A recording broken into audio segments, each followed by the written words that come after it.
Hey everybody, and welcome to another episode of the New Discourses podcast. This is James Lindsay. We got to talk about fascism. We spend a lot of time talking about communism. Obviously, I've dedicated most of my project to that, but we should talk a little bit about fascism too. And I want to actually, what I'm going to do in this episode is I'm going to actually read to you from Mussolini. I'm going to read to you The Doctrine of Fascism by Benito Mussolini, which he articulated. And it's written as an article. I assume he wrote it down, but maybe he spoke it. It also borrows from a lot of quotes that are given as footnotes that I'll present to you as well for context. But this is from 1932, and I don't think you're going to find a more clear articulation of the principles of fascism. So let's put the dates on this. We're looking at this being in 1932. The fascists have had a fair amount of power in Italy for a while. We can know that, for example, just from our understanding of communist history, because the fascists were the ones who locked up Antonio Gramsci, and they locked up Antonio Gramsci, obviously the father of cultural Marxism, in 1926.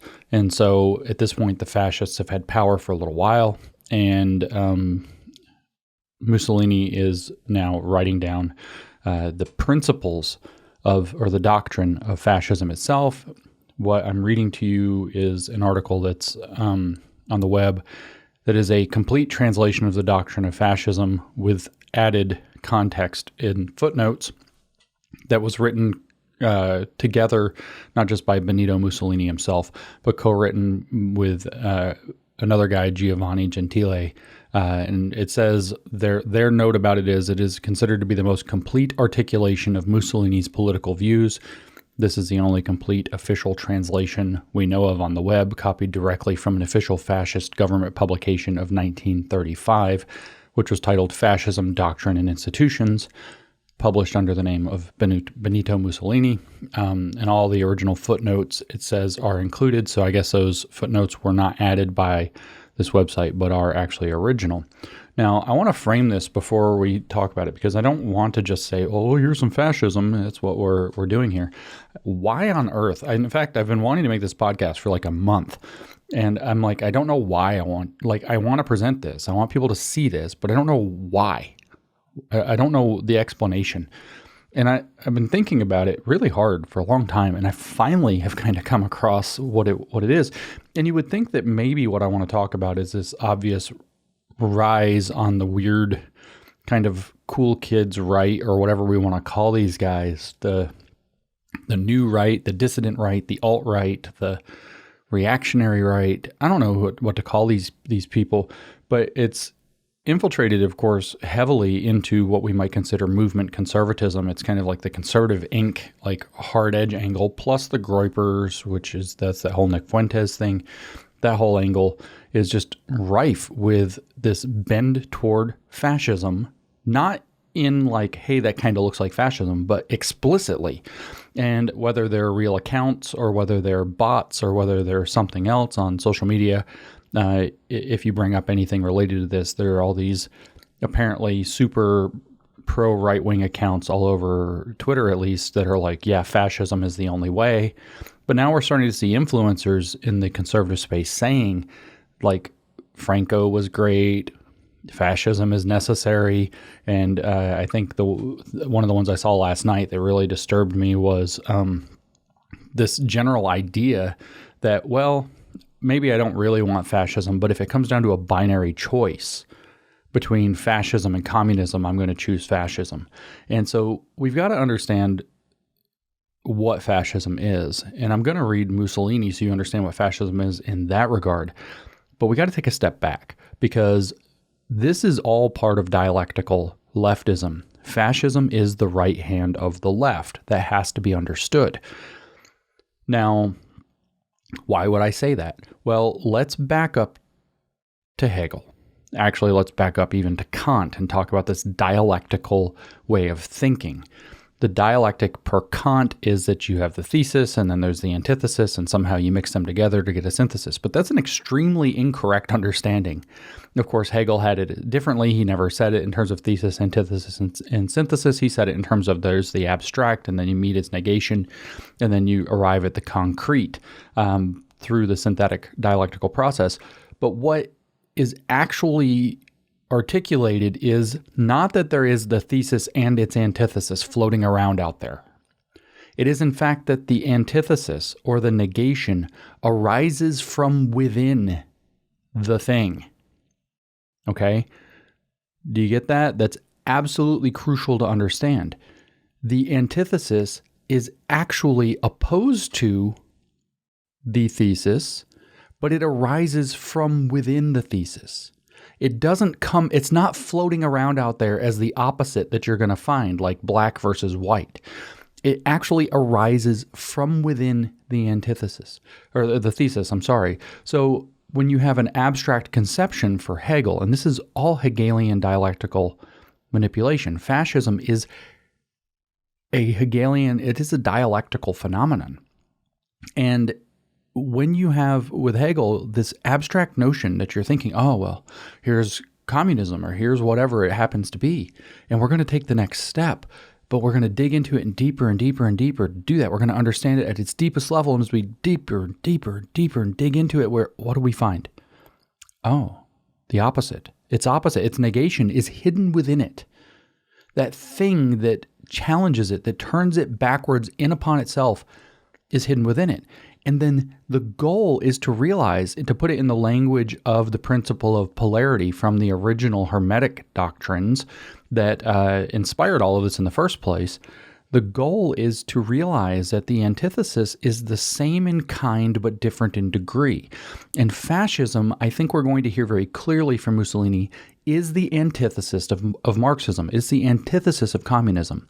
But that doesn't mean that it's the opposite or the enemy of communism at all. It is the same in kind, but different in degree. In other words, it's the same thing presenting in an oppositional way. And that's what, when we hear fascism, you're going to hear one of the principles Mussolini puts forth, in fact, is explicitly a rejection of Marxism. And so from within Marxism arises this antithesis, this opposite, this negation. So within communism arises fascism. Fascism is same in kind. It's still a totalitarian doctrine. We're going to hear that too. It's different in degree. It's still a state-worshiping doctrine, but it isn't worshiping the state the same way. In fact, I've argued in the past that communism, if you want to put it kind of in the Christian Trinity, which you actually should, communism actually sees the state in the position of the Son, in the position of Christ. It is a self-sacrificial entity that will liberate man by killing itself in the end. That's actually the belief in communism, is that socialism will rise to a zenith of power, at which point it will become unnecessary and wither away. The state will sacrifice itself to liberate all people after it transforms them into purely socialist man, which is to say really returns them to their true human nature, because that's the belief at the heart of Marxism, is that the true human nature is a social creative being, and that we've forgotten that because we've been imposed upon by the bourgeois elements of society. Within, both in theory and in practice, within that, however, because it's a dialectical concept, is its negation, and its negation is fascism. Fascism arises from the fear and desperation that is caused by communism. Communism, I think pretty clearly, is caused by some combination of laziness, sloth, and envy and resentment. It's very clearly that. And you kind of codify that into a social Gnostic religion, and you get this Marxist communism. Well, it turns out when you provoke people, when you do the praxis of communism, it freaks people out. People think they're going to lose their society, and if they don't stand up right, they will. And what do you do? Well, you have to stand up and you wait and you put it off and you delay, and things get really desperate and you get really scared, and that fear and desperation that arises causes people to want to band together or bind together like a bundle of sticks, fascio in Italian, and adopt a fascist attitude, a new totalitarian attitude to fight back against the communists. But in fact, what you're actually doing is adopting totalitarianism anyway. It's the same in kind, but different in degree. And what happens in the end, the point of the dialectic isn't that there's just this thesis and antithesis, this thing and its negation. It's in fact that the thing and its negation, the negation arises from within the thing itself, and then they are placed intrinsically into conflict. And through that conflict, the contradictions are worked out so that a synthetic whole that sees both sides of those things in the same light can arise. That's the idea. So the goal is actually that if fascism is the dialectical antithesis to communism, is that the two are not there to fight one another. They're there to merge together into one totalitarian system that actually controls everything. And that's exactly what we see in the latter half of the 20th century, which is a story nobody seems to know. If you look at the success, well, if you look at the Soviet system, or you look at even Mao's Chinese system, the CCP system, they didn't work. They were complete catastrophes. Now, you could say that they've been very successful at subverting and infiltrating, and the Cold War never ended. You can say all those things quite intelligently. But what's really kept the socialist movement alive, especially in China, is the fact that Deng Xiaoping came along as Mao's successor in the late 1970s and adopted a model with a contained market. They claimed that they were opening up a market, but Deng Xiaoping always said it was for socialism. It was for the glory of socialism. They were just trying to get China back on its productive feet because Mao absolutely destroyed it with his own cult. And the CCP opened a market, but it's really a Potemkin market. It's not a real market. It's a phony market that is at the pleasure and at the behest of the CCP. If you buck the CCP, your standing in the market goes away. But as long as you play ball, it looks like you get to run your company, you get to own your company, you get to make a ton of money, you end up with crazy rich Asians, blah, blah, blah. Everybody there is trying to make money. Turns out that system is not a market. That system is fascism. That's exactly what fascism did, even in Italy, even in Germany in the early part of the 20th century, 50 years earlier. What it did was it allowed people to look like they were still owning their own corporations, but the corporations actually operated as functionaries of the state. So people were able to make money. Production was very high. The fascist model, unlike the communist model, is actually very successful at production. What it's not successful at is freedom. What it's not successful at is liberty. But of course, being dialectical, they claim that they have a higher understanding of what liberty and freedom actually mean, and they have the only true freedom. We'll hear that from Mussolini. We know that the communists believe that. We know that the fascists also, well, we will know that the fascists also believe that. But more importantly, what you see is this synthetic model that was developed in China that's now being copied here in the West, whether through ESG or natural asset companies or the public-private partnership or the stakeholder capitalism or whatever terms we use for their new sustainability agenda. That is the same model that's happening in the CCP. And what it is that you're using corporate subsidiarity to the state power. There's actually one corporation. That corporation is the state. And then under that, you have subsidiary shell corporations that operate underneath the auspices of what the state wants and allows and its doctrine. That's fascism. And they get to make crazy money so long as they prove high levels of duty and loyalty. Everybody else gets screwed, by the way. The average person is not doing better than they would under freedom. And what happens is the goal is, well, you're going to need some kind of a socialistic distribution model and to make sure that the regular people who don't own the big, huge corporations that are the subsidiaries of the state corporation have their amount or share. And you're going to have basically something that works just like a communist social credit system to make sure that their distribution is determined correctly, whether that's a distribution of labor that they have to do that they don't want to do, or a distribution of goods and services or universal basic income or social credit or whatever it is that allows them to make way. And so what you have to understand are two big pieces, and then we're going to read Mussolini. And the two big pieces are, first, number one, that fascism is the antithesis or the negation of communism, but understood in a dialectical process. What that means is that fascism is actually the bastard son of communism. It is an offspring of communism. It is not something that people want, except if they want to gain totalitarian power and the communist attempt isn't working. It is a reaction to communism as well, but that's because it's the negation that arises from within it, and that the goal of a dialectical pair of opposites there is A, same in kind but different in degree or different in form, same in kind, same totalitarian system, same statist religion, same catastrophe for the average person. But on the other hand, it's different in degree so that the two can be synthesized. And the project, whether we look at it in terms of Deng Xiaoping, whether we look at it in terms of what Herbert Marcuse was writing in One Dimensional Man in the 1960s, and also in the Essay on Liberation in the 1960s, and in Counter-Revolution and Revolt in the early 1970s, when we read Marcuse, we see very clearly that he has this issue, and I've talked about this, I've done podcasts on this, I've written essays about this, I eventually should probably write a book, but I already wrote the essay, so I don't know what to do.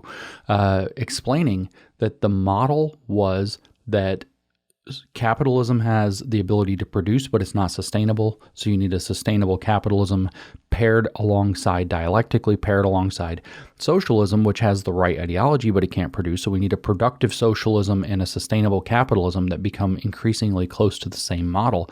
Well, those models are going to have to be distributist in nature, and distributism becomes the overarching brand that does it. And what we have then is these Potemkin markets like in China and like they're building under stakeholder capitalism that are fascism. But the reaction that we're having here, just like throughout all of history, is a reaction to create same in kind but different in degree, a fascist reaction. And what happens in practice, like take for example the Franco. Did Franco save Spain? Well, it's run by socialists right now, so at least in the longer run of history, the answer is no. No, he did not. In fact, what happens is these fascist systems don't tend to work. They are very high at productivity. They tend to be very, for a while, they tend to repel communism, but they're utterly totalitarian. People become dissatisfied. People get deposed, people get murdered, the whole totalitarian nightmare is still happening, and the whole thing becomes unstable. It's held together typically by a military dictator who, when he dies or his family dynasty falls apart, the whole thing falls apart, and you end up handing a century of moral authority to the left, plus an apparatus that's already stopped defending human rights, or individual rights. I shouldn't say human rights. Human rights is some bullshit that's out of the United Nations. The individual rights. Individual rights end up on the sacrificed on the altar to build the fascist state. And when the fascist state falls apart because it's actually a totalitarian nightmare, and it's usually held together again by a military-style dictator, when that falls apart, and it inevitably does, you hand that apparatus plus a century's worth of unassailable moral authority to the other side. So that you just made the job so much easier for the socialists who are going to come in and say, well, the excesses of the right were awfully terrible and awfully bad and awfully scary, so we're going to do this correctly now. We're going to do this in the name not of oppression, but of the oppressed. And it's not hard to get massive public sentiment behind it, and you see that in South America again and again. You see that in Spain. You see that in Greece. You see that in lots of places that have tried to experiment with this strongman bullshit that always backfires in the end. And it makes you wonder why this is getting pushed on the so-called dissident right or new right or whatever right, idiot right, fucking idiot right now as we go into a obviously highly important and contentious election year. Besides the fact that obviously what it's going to do is give argument to all of the insane claims of the left, making those things come true, reifying the left's boogeyman so that it scares your average middling voter, your average low-information Democrat voter who's getting real scared that stuff's not working economically, that they're doing weird stuff with the kids, that the schools are out of control and failing. They're becoming cognizant that the left thing's failing. Whatever's going on with this whole Israel-Palestine, they're getting cognizant that something's not right. Well, better get them back scared as shit of the Republicans and of the conservatives by coming out hard with fascism and a bunch of misogyny and hating women and badgering women for existing and whatever else, and trying to say that you want to repeal the 19th and take away their vote. And like the whole thing is designed to lose. But at any rate, let's pretend it's not.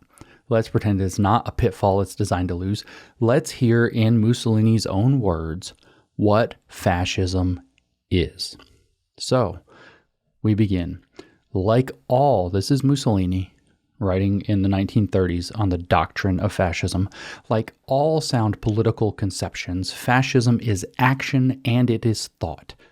Okay, so it's theory and praxis, just like communism, because it's the same in kind but different in degree. Got you. Fascism is action and it is thought. action in which doctrine is imminent. That's exactly what the point of communism is. I could go read to you 30 sources, like in a flash. I could pull up the definition of truth where on Marxists.org, where they say that there's different definitions of truth. There's the empirical definition where we check evidence. There's a rational where it has to be logically consistent. There's the pragmatist where it's what works is considered true. And he says that the communist version or the Marxist version of truth is closest to the pragmatist. It's what works, but it has to also be in line with theory. In other words, it is action, praxis, in which doctrine is imminent. So here we are. We're not even through the first sentence, and it's obvious that fascism is the same formulation of communism that is same in kind, different in degree. In other words, another way to phrase that would be two branches, same tree. Like all sound political conceptions, fascism is action and it is thought. Action in which doctrine is imminent, and doctrine arising from a given system of historical forces in which it is inserted and working on them from within. P.S. guys, that's exactly the same idea in communism. That is exactly the same idea. There's these historical forces. We're a part of them. Those historical forces determine the necessary framework of our doctrine for a utilitarian application in order to gain power, in order to be able to do our action. And our action is going to be reflective against the doctrine, and our doctrine is going to be reflective against the action and its results in the world, because it's a scientific conception, a mechanistic conception of how politics should work. Mussolini then says it therefore has a form correlated to contingencies of time and space. Yet again, we're seeing same in kind, different in degree. The Marxists, in particular the postmodernists that came right after this, were very much so interested in saying that everything's contingent to time and space. But Marx himself was very interested in pointing out that politics is completely contingent to time and space. This isn't about universal ideals, so don't let the people pushing this fascist shit on the right tell you it's about universal morals and principles. It therefore has a form correlated to contingencies of time and space. In other words, that the means justify the ends. The ends being that these people get to have power and repel their enemies, and the means justify the ends. It says, but it also has an ideal content. It's idealist, just like communism. Communism is it's like I'm picturing like a cell doing a cell division, like from biology slides or whatever. It's like, or like Saturn disgorging, or like having a birth out of its own side or whatever from mythology. Communism is giving birth to this bastard child called fascism. It's the same thing, same in kind but different in degree. Mussolini says it also has an ideal content, which makes it an expression of truth in the higher region of the history of thought.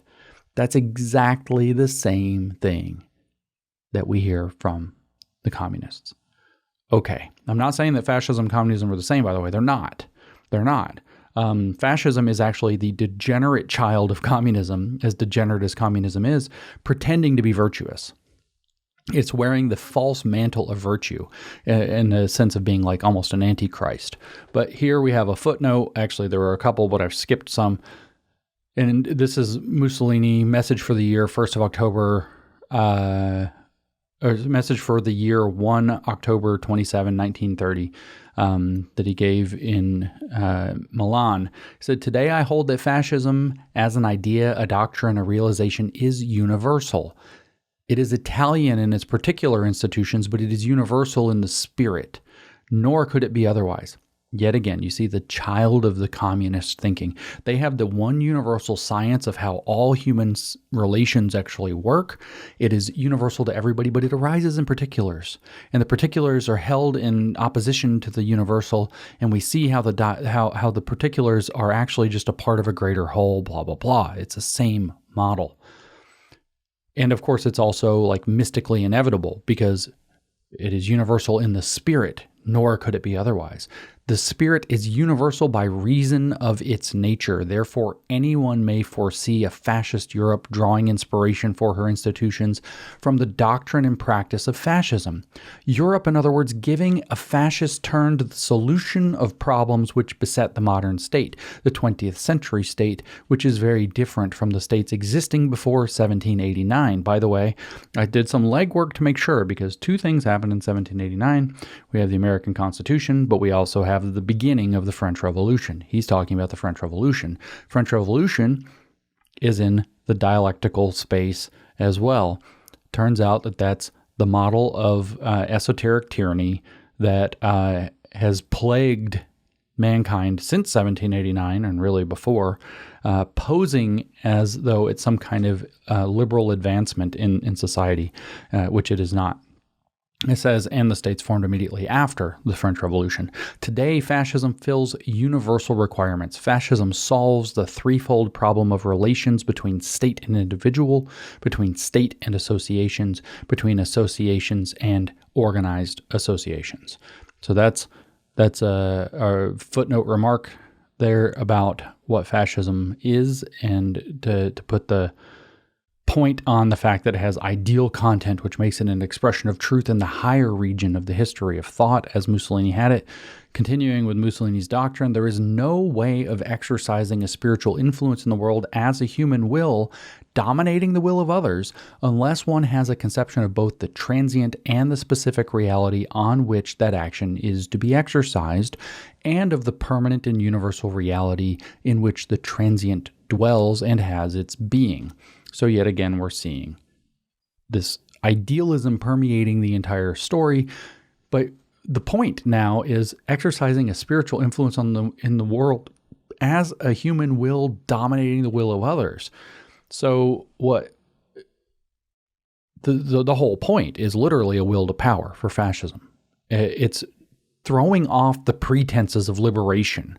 So what you have is with communism, it's got a pretense to liberation, but it obviously wants to remind people who they really are as socialists. Fascism is like, no, we're not going to do that. No more pretenses of liberation. What we're actually going to do is we're going to dominate the will of others because we understand better. It's very clearly saying that exercising spiritual influence in the world is a human will dominating the will of others. And to do that, you have to have a conception both of the transient and the specific reality on which the action is to be exercised, and of the permanent and universal reality in which the transient dwells and has its being, which they, of course, believe they know and nobody else knows, so that's why they have to have this complete dominating authoritarian power. In fact, totalitarian power, as we'll hear. To know men, Mussolini tells us, one must know man, and to know man, one must be acquainted with reality and its laws. So, of course, they know these better than everybody. This is what you hear from our stupid right now as well. There can be no conception of the state which is not fundamentally a conception of life, philosophy or intuition, system of ideas evolving within the framework of logic or concentrated in a vision or a faith, but always, at least potentially, an organic conception of the world. He then goes on to explain that, in fact, fascism is based on a spiritual view of life. It is a religion, and the god of that religion is the state. I mentioned earlier, I never finished the thought because here we are. It's me. How you doing? Happy New Year. That where communism sees the state as in the position of Christ in the Christian Trinity, what I think we're going to hear is that fascism sees the position of the state in the position of God the Father. So it's not the self-sacrificial Son. The fascist state has no intention whatsoever of sacrificing itself. It is going to rule eternally, and it holds itself up more in the position of the Father than the Son, and so it is a perversion, an inversion of the holiness of God, posing as, supreme holiness, obviously. And so it's a spiritual view of life. Here's what Mussolini has to say about it. Thus, many of the practical expressions of fascism, such as party organization, system of education, and discipline, can only be understood when considered in relation to its general attitude toward life, which is a spiritual attitude.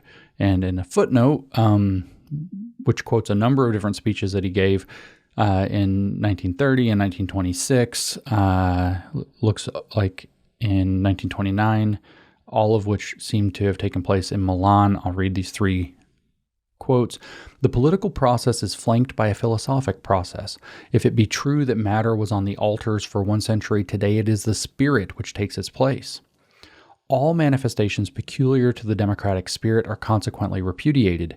Easygoingness, improvisation, the lack of a personal sense of responsibility, the exaltation of numbers and of that mysterious divinity called the people, all creations of the spirit, starting with that religious, I'm assuming with the religious, are coming to the fore, and nobody dare keep up the attitude of anti-clericalism, which for several decades was a favorite with democracy in the Western world. By saying that God is returning, we mean that spiritual values are returning." Okay, so what's he talking about? Well, we can guess that he's talking about kind of the Weimar situation, that everything is getting very decadent. This was in 1930 through the 1920s. The liberal democracy experiment was failed. It turned into this decadence. It turned into this mess. And you have people in this kind of having this quasi-mysterious divinity of the people that has a democratic will. And what that has led to is a deletion of spiritual values. Listen to how similar this sounds to the stuff we're facing today. And so now it's time for God to return through the fascists, of course. By saying that God is returning, we mean that spiritual values are returning. So with this footnote, what we're seeing is the color that the fascist view of life as a spiritual attitude is in fact one where spiritual values, God is returning and spiritual values are returning.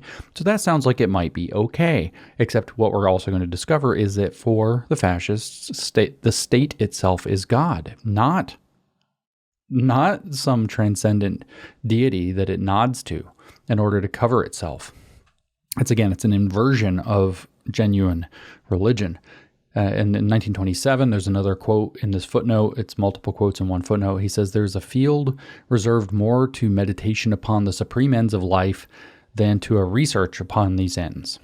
Consequently, science starts from experience but breaks out fatally into philosophy, and in my opinion, philosophy alone can enlighten science and lead to the universal idea." So we're here again talking about what is the universal idea. This is the Gnostic conception that these Platonic thinkers can somehow figure out what the true universal idea is and then use not just science, but science has to transform into philosophy. But no, that's not right. Philosophy alone can enlighten science and lead to the universal idea.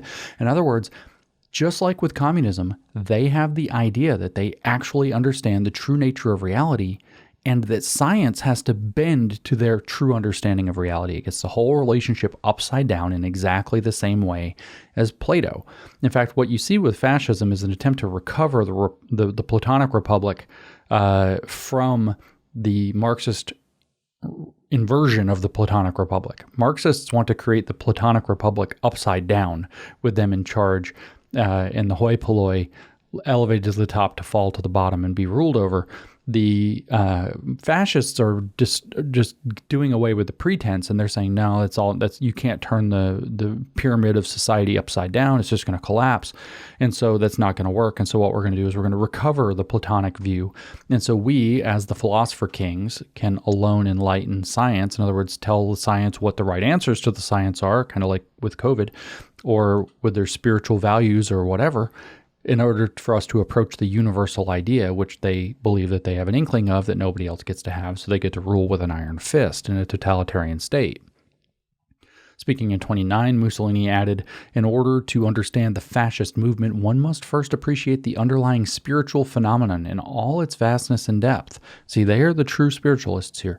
"The manifestations of the movement have been of a powerful and decisive nature, but one should go further.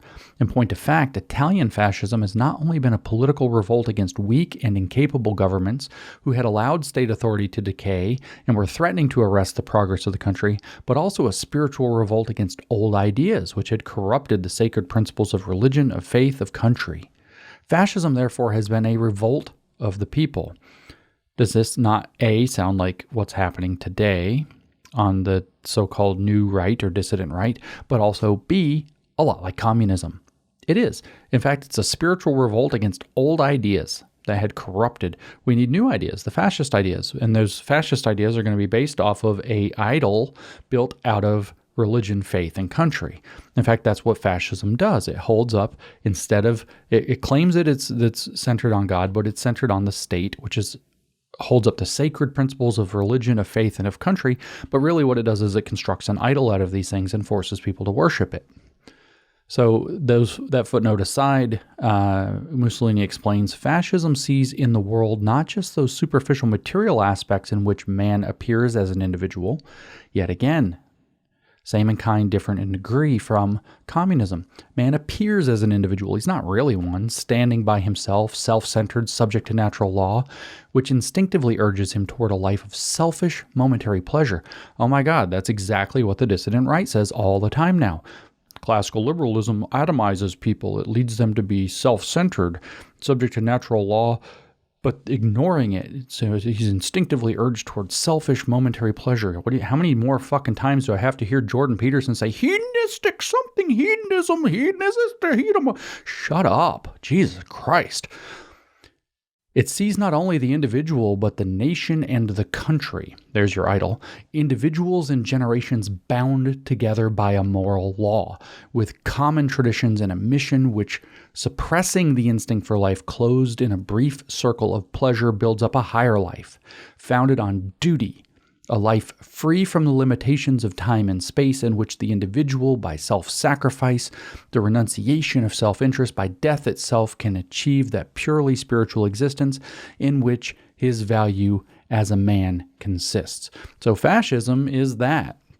You get to build up a higher life. Around what? Death itself. It's a fucking death cult.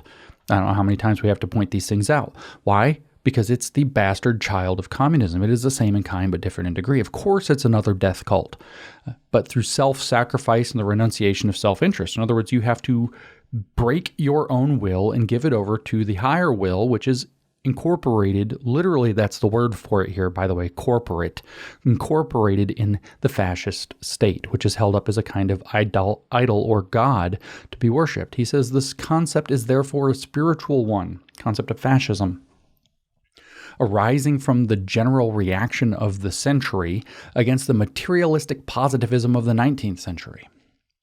So there's where we're seeing the Weimar phenomenon. Everything got materialistic, it got decadent, and we're going to get very austere now. Anti-positivistic, but positive, neither skeptical nor agnostic. Neither pessimistic nor supinely optimistic, as are generally speaking the doctrines, all negative, which place the center of life outside man. Oh, it's a man-centered religion. Whereas by the exercise of his free will, man can and must create his own world. Just like in communism, man becomes his own creator, the creator of his own world. This is, I guess if we're going to just stick with that term, idolatry.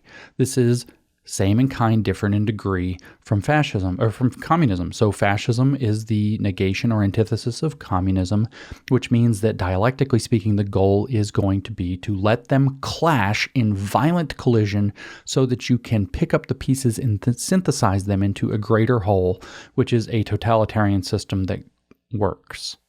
See, fascism can produce, and it has the discipline of the people and a distributist model. However, it's very unfair.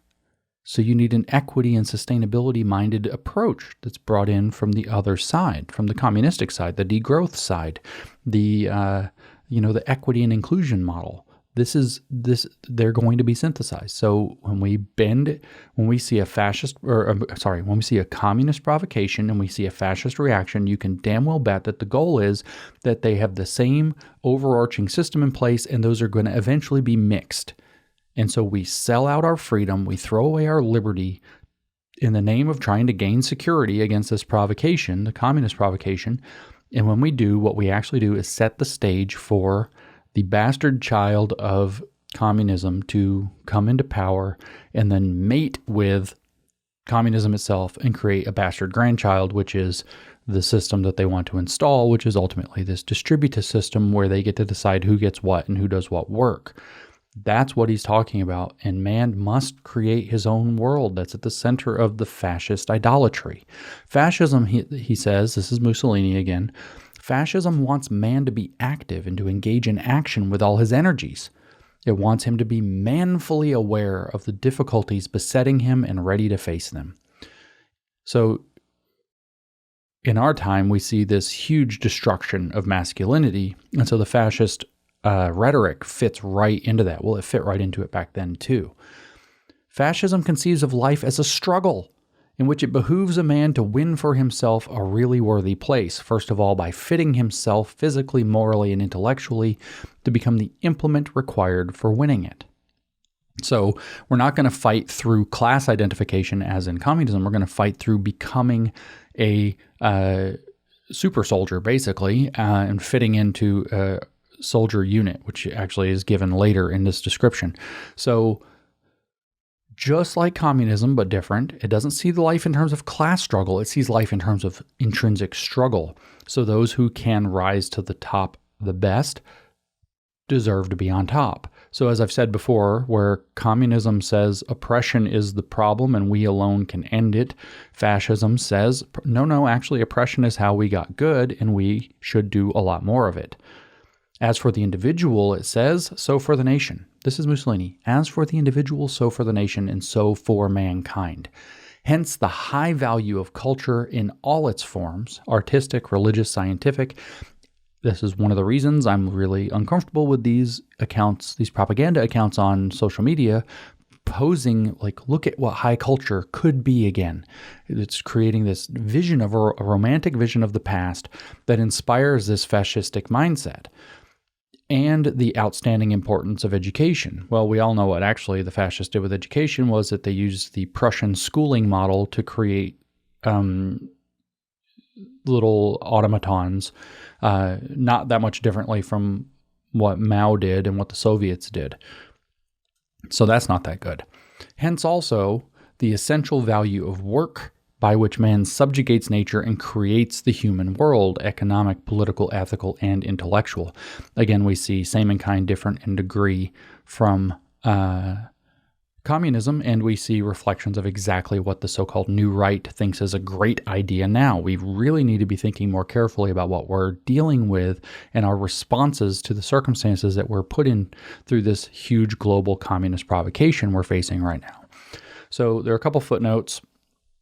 This one is headed as the positive conception of life as struggle. So fascism holds a positive conception of life as struggle, and here's what Mussolini had to say on that topic in 1920, in this case in Trieste. And he said, struggle is at the origin of all things, for life is full of contrasts. There is love and hatred, white and black, day and night, good and evil, and until these contrasts achieve balance, struggle fatefully remains at the root of human nature. So this is ultimately the Hermetic polarity model that just like communism uses. The idea is that there's these contrasts, there's distinctions, and they are in conflict with one another, struggle between them. However, he says, it is good for it to be so. So this is where I said that fascism doesn't say that these things are bad and should be transcended. It says, no, these things are good and should be elevated. Today we can indulge in wars, economic battles, conflicts of ideas, but if a day came to pass when struggle ceased to exist, that day would be tinged with melancholy. It would be a day of ruin, the day of ending, but that ever discloses new horizons. By attempting to restore calm, peace, tranquility, or a would-be fighting the tendencies of the present period of dynamism, or we must be prepared for other struggles and for other surprises. Peace will only come when people surrender to a Christian dream of universal brotherhood, when they can hold out hands across the ocean and over the mountains. And then that sounds really great because it's nodding toward Christianity. And then what does Mussolini say? Personally, I do not believe very much in these idealisms, but I do not exclude them, for I exclude nothing. So he doesn't really believe in it, but we'll hold it up as an emblem because he's building an idol in the state. He goes on in his doctrine to explain this positive conception of life is obviously an ethical one. It invests the whole field of reality as well as the human activities which master it. No action is exempt from moral judgment. No activity can be despoiled of the value which a moral purpose confers on all things. Therefore, life conceived of by the fascist is serious, austere, and religious. That's what the New Right seems to think we all want to have, even though we also all know that they're kind of decadent behind the scenes and complete jerks. All its manifestations are poised in a world sustained by moral forces and subject to spiritual responsibilities. The fascist disdains an easy life. So that's, again, kind of this same in kind, different in degree from communism. It's actually the picture of throwing off the illusion of communism. So communism has this illusion that we're all going to have a life of liberated leisure. Fascism's like, no, we're not. We're going to all work in miserable toil forever. And in lots of conflict and struggle, there will never be harmony. And if there was, we'd be sad about it. Now, there's a footnote here that's headed Fascism's ethical conception. And he says, I called the organization Fasci Italiani di Combattimento. This hard metallic name comprised the whole program of fascism as I dreamed it. Now listen to how he addresses his people. This is him in 1932 in a talk titled, We Are Against the Easy Life. Okay, so I'm going to read some of that part again. This is this hard metallic name, Fasci Italiani di Combattimento. This hard metallic name comprised the whole program of fascism as I dreamed it. And then he says, comrades,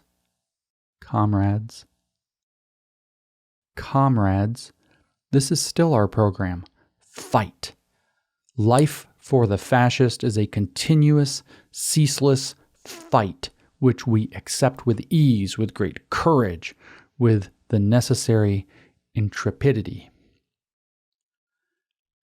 You touch the core of fascist philosophy, he says, when recently a Finnish philosopher asked me to expound to him the significance of fascism. In one sentence, I wrote in German, we are against the easy life. In his doctrine, he writes, the fascist conception of life is a religious one, in which man is viewed in his immanent relation to a higher law, endowed with an objective will transcending the individual and raising him to conscious membership of a spiritual society. Those who perceive nothing beyond opportunistic considerations in the religious policy of the fascist regime fail to realize that fascism is not only a system of government, but also, and above all, a system of thought. And the footnote on the religious conception of fascism quotes again from Milan, Mussolini saying in 1930, if fascism were not a creed, how could it endow its followers with courage and stoicism? Only a creed which has soared to the heights of religion can inspire such words as pass the lips now lifeless, alas, of Federico Florio. It's a religion. Fascism is a religion. A religion of what? Well, it's a religion of the fascist state, as it turns out, based on the idea of conflict and a positive conception of itself through constant, ceaseless struggle, austerity, severity. Wonder why it doesn't work in the end. Wonder why people get so dissatisfied and get so upset with it, and then you end up handing over all the authority to the left. Fascism is not an answer to communism. It is the next stage of stalled communism on its way to the true implementation of communism. When communism stalls, fascism arises. When fascism arises, it sets the preconditions necessary to move into the new form of actually existing socialism. And we see this again and again through history. It is not an answer, even though it speaks in an idolatrous way toward what look like important pieces of the answer. For example, the next section of this document is titled The Importance of Tradition. Yes, in fact, tradition is important. Yes, in fact, communists destroy tradition. Yes, in fact, that is a positive direction to point to pay attention to, because tradition is in fact a kind of codification of experience upon what has worked in the past, which is valuable. However, we're going to turn it into an idol if we're fascists. What does Mussolini say? In the fascist conception of history, man is man only by virtue of the spiritual process to which he contributes as a member of the family, the social group, the nation, and in function of history to which all nations bring their contribution. Hence, the great value of tradition in records and language and customs in the rules of social life. Outside history, man is a non-entity. That's what he had to say. That's what Mussolini had to say about tradition. That's it. There's a footnote here where we get a quote from his speech in Milan, from 1930 again.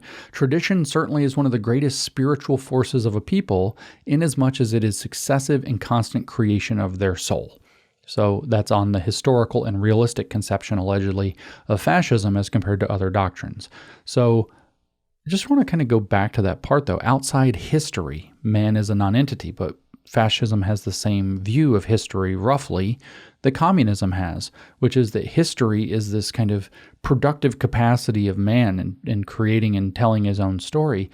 And only within that are you even an entity. So your role is to contribute to what? To the grand movement of history, which is exactly what the class conflict in communism is about, except this is different because it's a rejection of that in the dialectical way.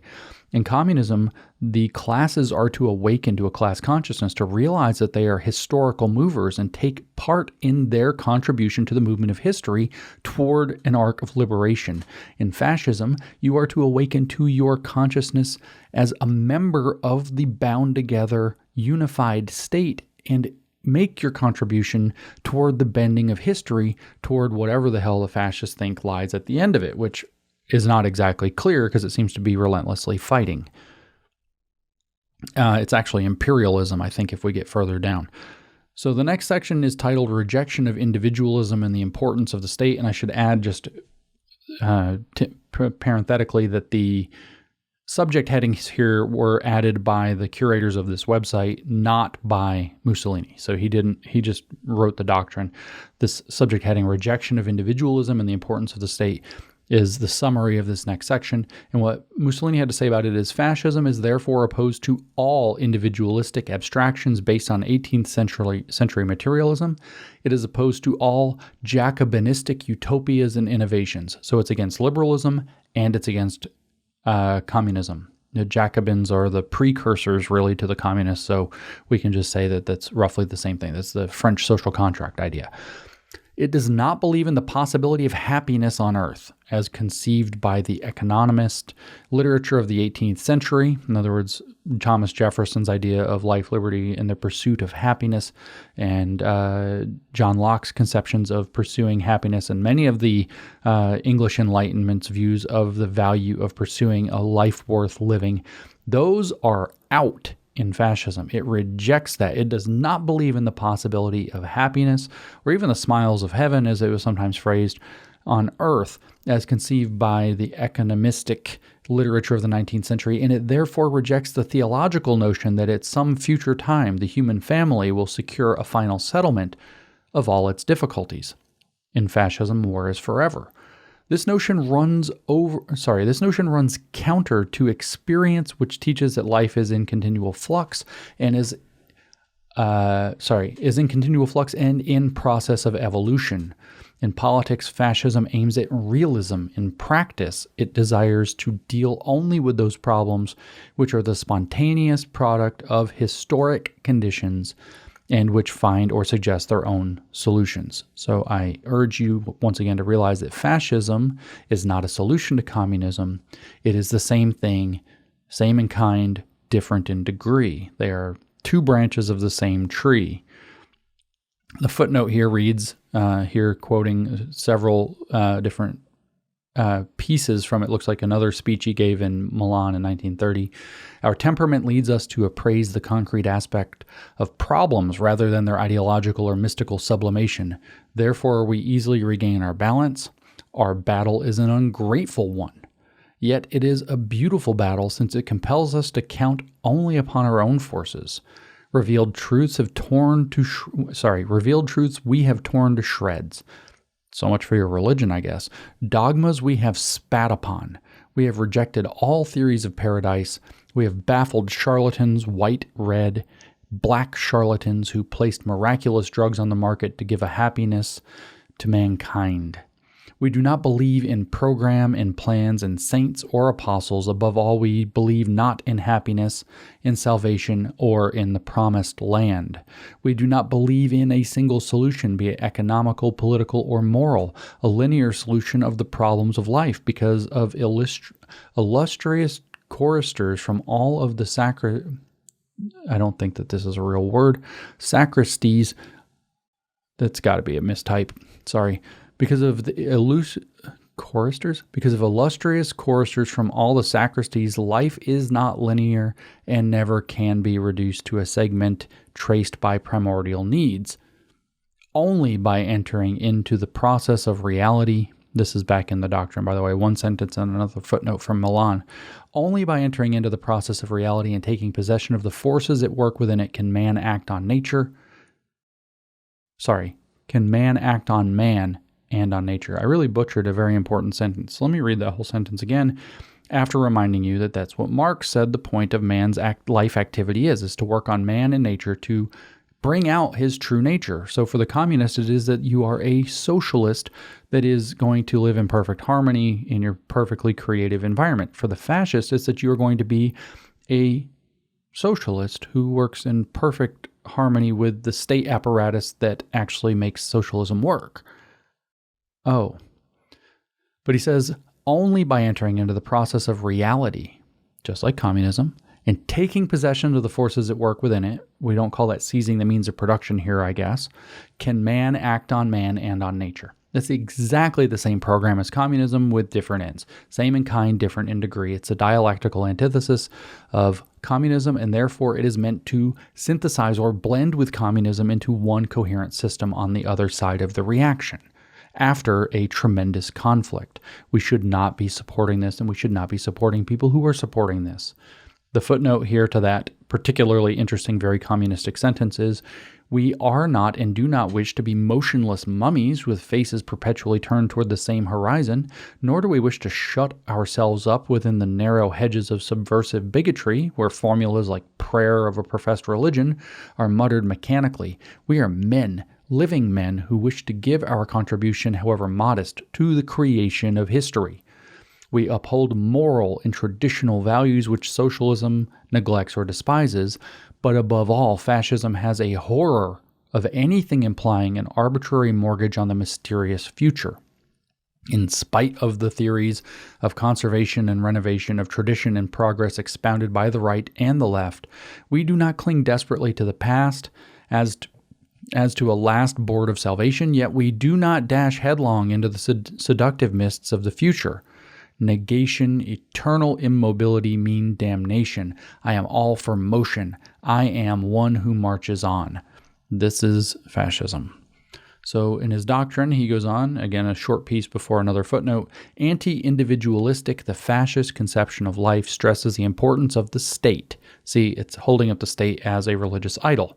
It is anti-individualistic. Your goal is not to merge with the class, as in communism. It is to merge with the state overall, which is ultimately what happens at the end of communism. And then the state goes away in communism, but the state persists. So the self-sacrificial Christ state in communism is replaced by the eternally enduring God the Father state in fascism. It's just another idol, though. Anti-individualistic. So you aren't you. You're just part of the state. The fascist conception of life stresses the importance of the state and accepts the individual only insofar as his interests coincide with those of the state, which stands for the conscience and the universal will of man as a historic entity. So the state is your conscience, the state is your universal state of being.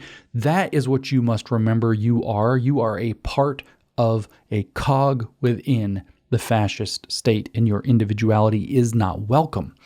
We must not support the people supporting fascism as though it's a solution to the problems America faces. It is to throw America away in order to try to save America. The footnote here is headed The Individual and Liberty, and here we have a conference in Milan that's being quoted from 1929. We were the first to state in the face of demo-liberal individualism that the individual exists only insofar as he is within the state and subjected to the requirements of the state, and that as civilization assumes aspects which grow more and more complicated, individual freedom becomes more and more restricted. Exactly the same model. He says that we're not going to reject 1789, meaning the French Revolution. Of course he doesn't want us to reject Rousseau's social contract program. This is exactly what he's articulating. Individual freedom becomes more and more restricted. We could quote from Max Horkheimer explaining that freedom and justice are dialectical concepts. The more of one you have, the less of the other.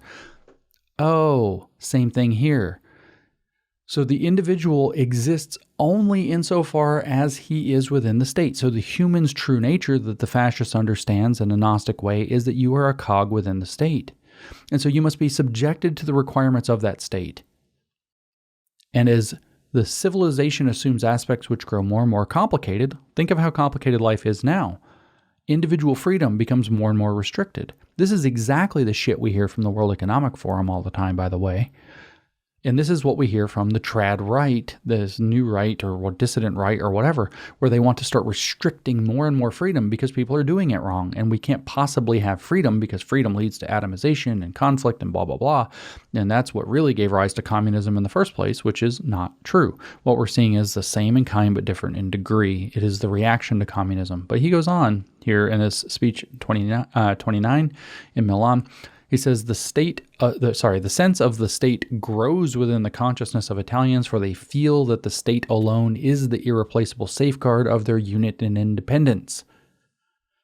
That the state alone represents continuity into the future of their stock and their history. Sounds very much like an idol. It's like Moses coming down from the mountain and they've got the golden calf there, but the golden calf is a state. And Moses calls over and says, "What have you done?" And the guy's like, "I don't know. We just took all the gold and we threw it in the fire and out came this state that we're all a part of now." It's straight idolatry. Now, we switch to another speech in this part of the footnote from 1928, also in Milan, and we'll go back to the 1921 or 29 one in the next part. It says, if in the course of the last 8 years we have made such astounding progress, you may well think and suppose and foresee that in the course of the next 50 or 80 years, the onward trend of Italy, of this Italy we feel to be so powerful, so full of vital fluid, will be really grandiose. It will be so, especially if concord lasts among citizens. P.S. It didn't.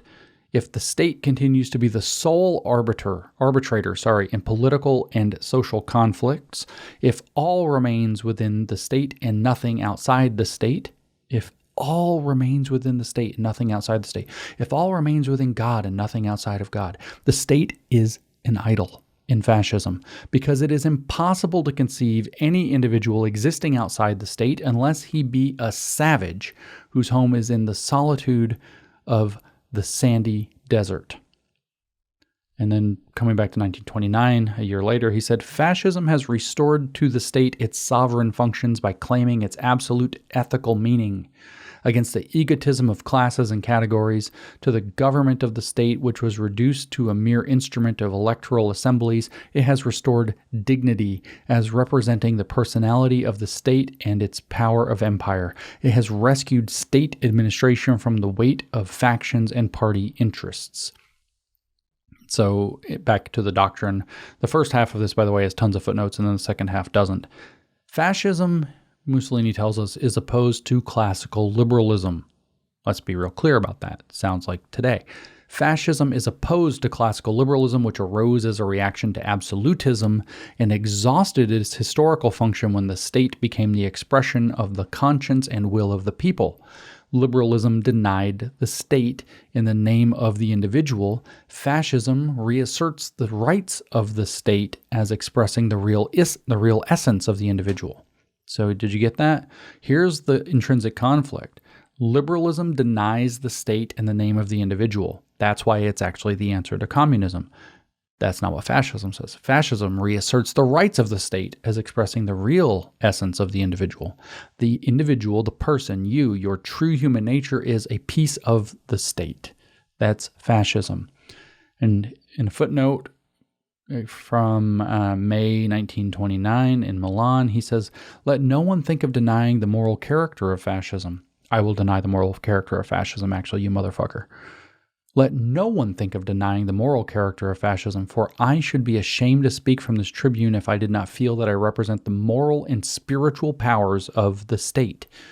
What would the state be if it did not possess a spirit of its own and a morality of its own, which lend power to the laws in virtue of which the state is obeyed by its citizens? The fascist state claims its ethical character. It is Catholic, but above all, it is fascist. It's an idol.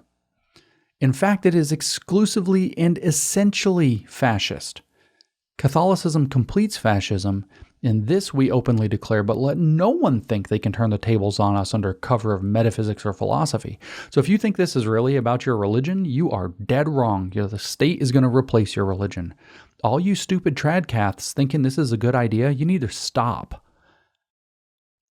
It is Catholic, but above all, it is fascist. In fact, it is exclusively and essentially fascist.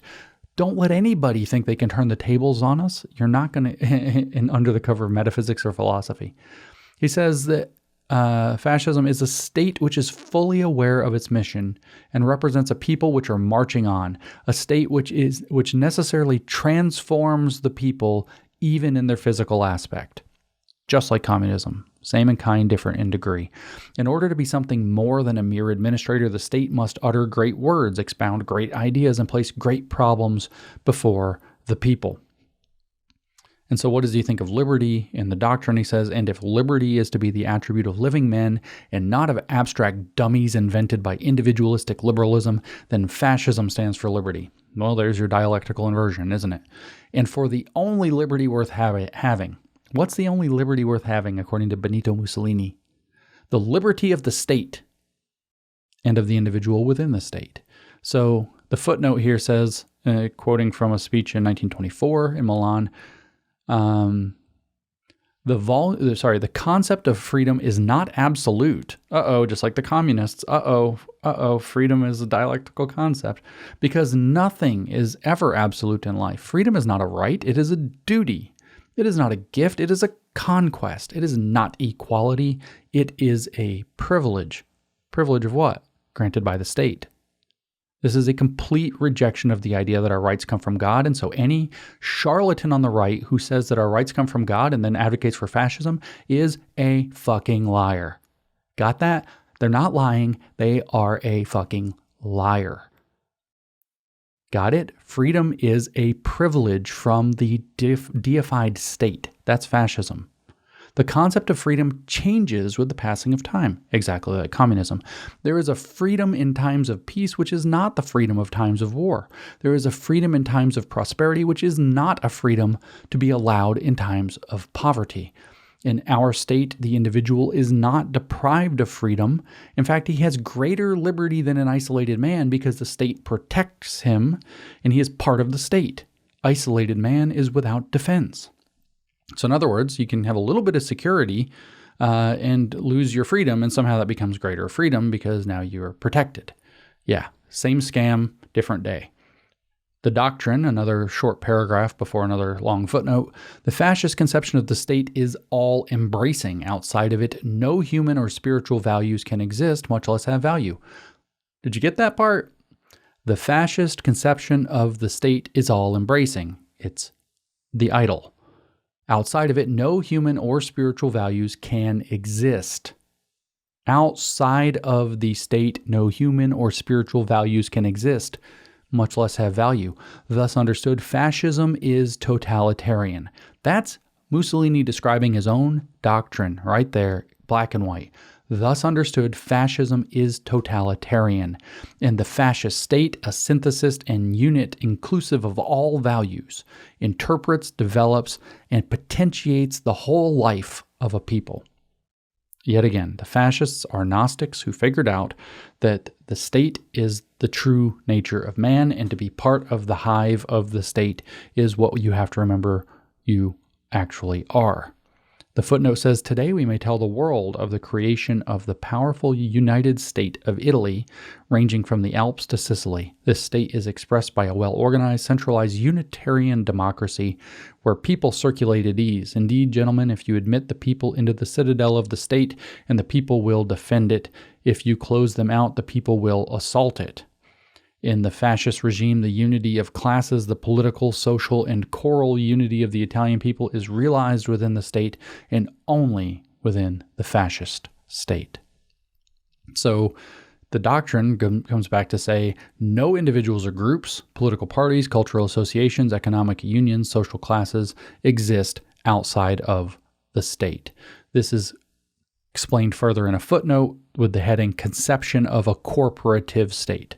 He says, we have created the United State of Italy. Remember that since the empire, Italy had not been a united state. Here I wish to reaffirm solemnly our doctrine of the state. Here I wish to affirm with no weaker energy the formula I expounded at the Scala in Milan. Everything in the state, nothing against the state, nothing outside the state. Is God outside the state? No. God is in the state. God is part of the state. God is subsidiary to the state. God is out of the picture, and the idol of the state is central. Stop letting these so-called religious people tell you that they're trying to bring back religious and spiritual values in the guise of fascism. Nothing could be further from true.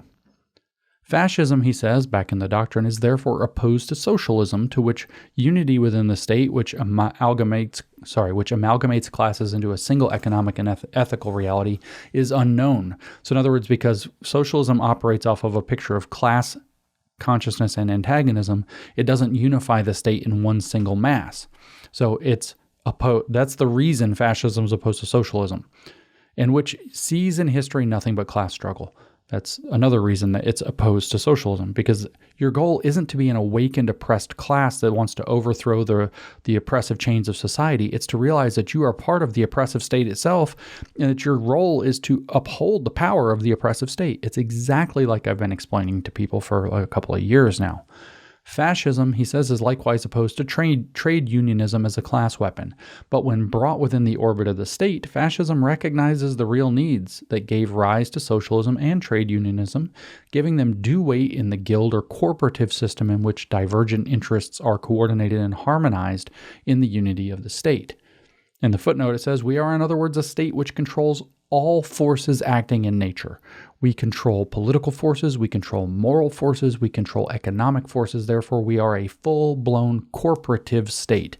We stand for a new principle in the world. We stand for sheer, categorical, definitive antithesis to the world of democracy, plutocracy, Freemasonry, to the world which still abides by the fundamental principles laid down in 1789.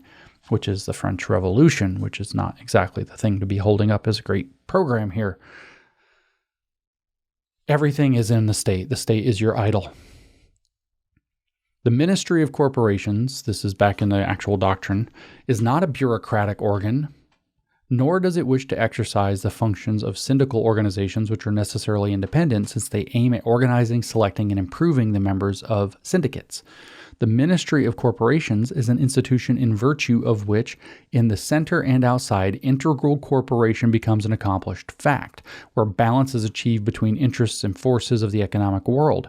This is the Deng Xiaoping model, by the way. This is that you have a corporative state, and then there are corporations that are actually shells of that overarching state that operates in a fascistic subsidiarity way. So when you have a state corporation and then the real corporations that do the real production act in concert with the public-private partnership, stakeholder capitalism, CCP, Deng Xiaoping model, whatever one you want to pick, what you have is fascism. You have fascist subsidiarity where the corporations do the will of the state.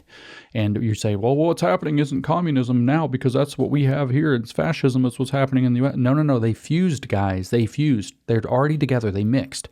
That was the project of the second half of the 20th century.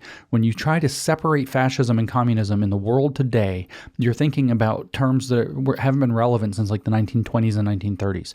That's all obsolete. Since the 1960s and 1970s, communism and fascism have fused into a single system, as would happen when the thesis and the antithesis are seen together and finally become seen as two pieces of the same puzzle, two same in kind, different in degree, and are synthesized into a single thing. And this is what he's describing. Such a glance is, so what the problem is here, let me just explain before I go on, even though I'm pushing it on my time here. What they realize is the fascism can produce, sort of, but it can't make people happy. It can't actually make the people, like it's not good. It doesn't work. It's completely unstable. So what they need is a system of distribution that actually mimics the promises of communism. And so what they did was it's fascism for the corporate universe, and it's communism for the people, for the regular people. That's the new model. This program doesn't actually work. It works better than communism, but it doesn't work. So if you just mixed them two together, you could have a totalitarian system that works. If you want to know what it looks like in practice, look at China. He says such a glance is possible only within the sphere of the state, because the state alone transcends the contrasting interests of groups and individuals, not God. Don't let these people fool you into thinking this is religious. It's state religion. It's an idol of the state, in view of coordinating them to achieve higher aims. The achievement of these aims is speeded up by the fact that all economic organizations acknowledged, safeguarded, and supported by the corporative state exist within the orbit of fascism. In other terms, they accept the conception of fascism in theory and in practice. And it says, we have constituted a corporative fascist state, the state of national society, a state which concentrates, controls, harmonizes, and tempers the interests of all social classes, which are thereby protected in equal measure. Again, safety, Committee on Public Safety, there's your 1789 thing. That's the French Revolution being at the center of what's going on here. Whereas during the years of demo-liberal regime, labor looked with diffidence upon the state, was in fact outside of the state and against the state, and considered the state an enemy of every day and every hour. There is not one working Italian today who does not seek a place in his corporation or federation, who does not wish to be a living atom of the great, immense living organization which is the national corporate state of fascism. Imagine that life. You get to be part of the big state idol. In the doctrine, he writes, grouped according to their several interests, individuals form classes. These divergent interests form trade unions when organized according to their several economic activities, but first and foremost, they form the state, which is no mere matter of numbers. The sons of, so it says sons, S-U-N-S here, by the way. I'm not sure if that's a typo. The sons of the individuals forming the majority. Fascism is therefore opposed to that form of democracy which equates a nation to the majority, lowering it to the level of the largest number. But it is the purest form of democracy, same kinds of lies communism tells, if the nation be considered as it should be from the point of view of quality rather than quantity. As an idea, the mightiest, because the most ethical, the most coherent, the truest, expressing itself in a people as the conscience and the will of the few, if not indeed of one, and ending to express itself in the conscience and will of the mass, of the whole group, ethnically molded by natural and historical conditions into a nation advancing as one conscience and one will along the same lines of development and spiritual formation. Not a race, which he notes as a 95% of feeling when he's talking about race, not a race, nor a geographically defined region, but a people, historically perpetuating itself, a multitude unified by an idea and imbued with the will to live, the will to power, self-consciousness, and personality. This is fascism right there. So it is an ethno-state held up as an idol, in which everyone has to understand themselves, and there is nothing outside of it, and it is the basis of your religious existence. He says, insofar as it is embodied in a state, this higher personality becomes a nation.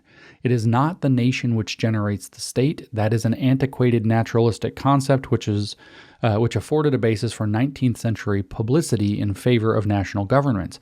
Rather, it is the state which creates the nation, conferring volition and therefore real life on a people made aware of their moral unity. The right to national independence does not arise from any merely literary and idealistic form of self-consciousness, still less from a more or less passive and unconscious de facto situation, but from an active, self-conscious political will expressing itself in action and ready to prove its rights. It arises in short from the existence, at least in theory, of a state.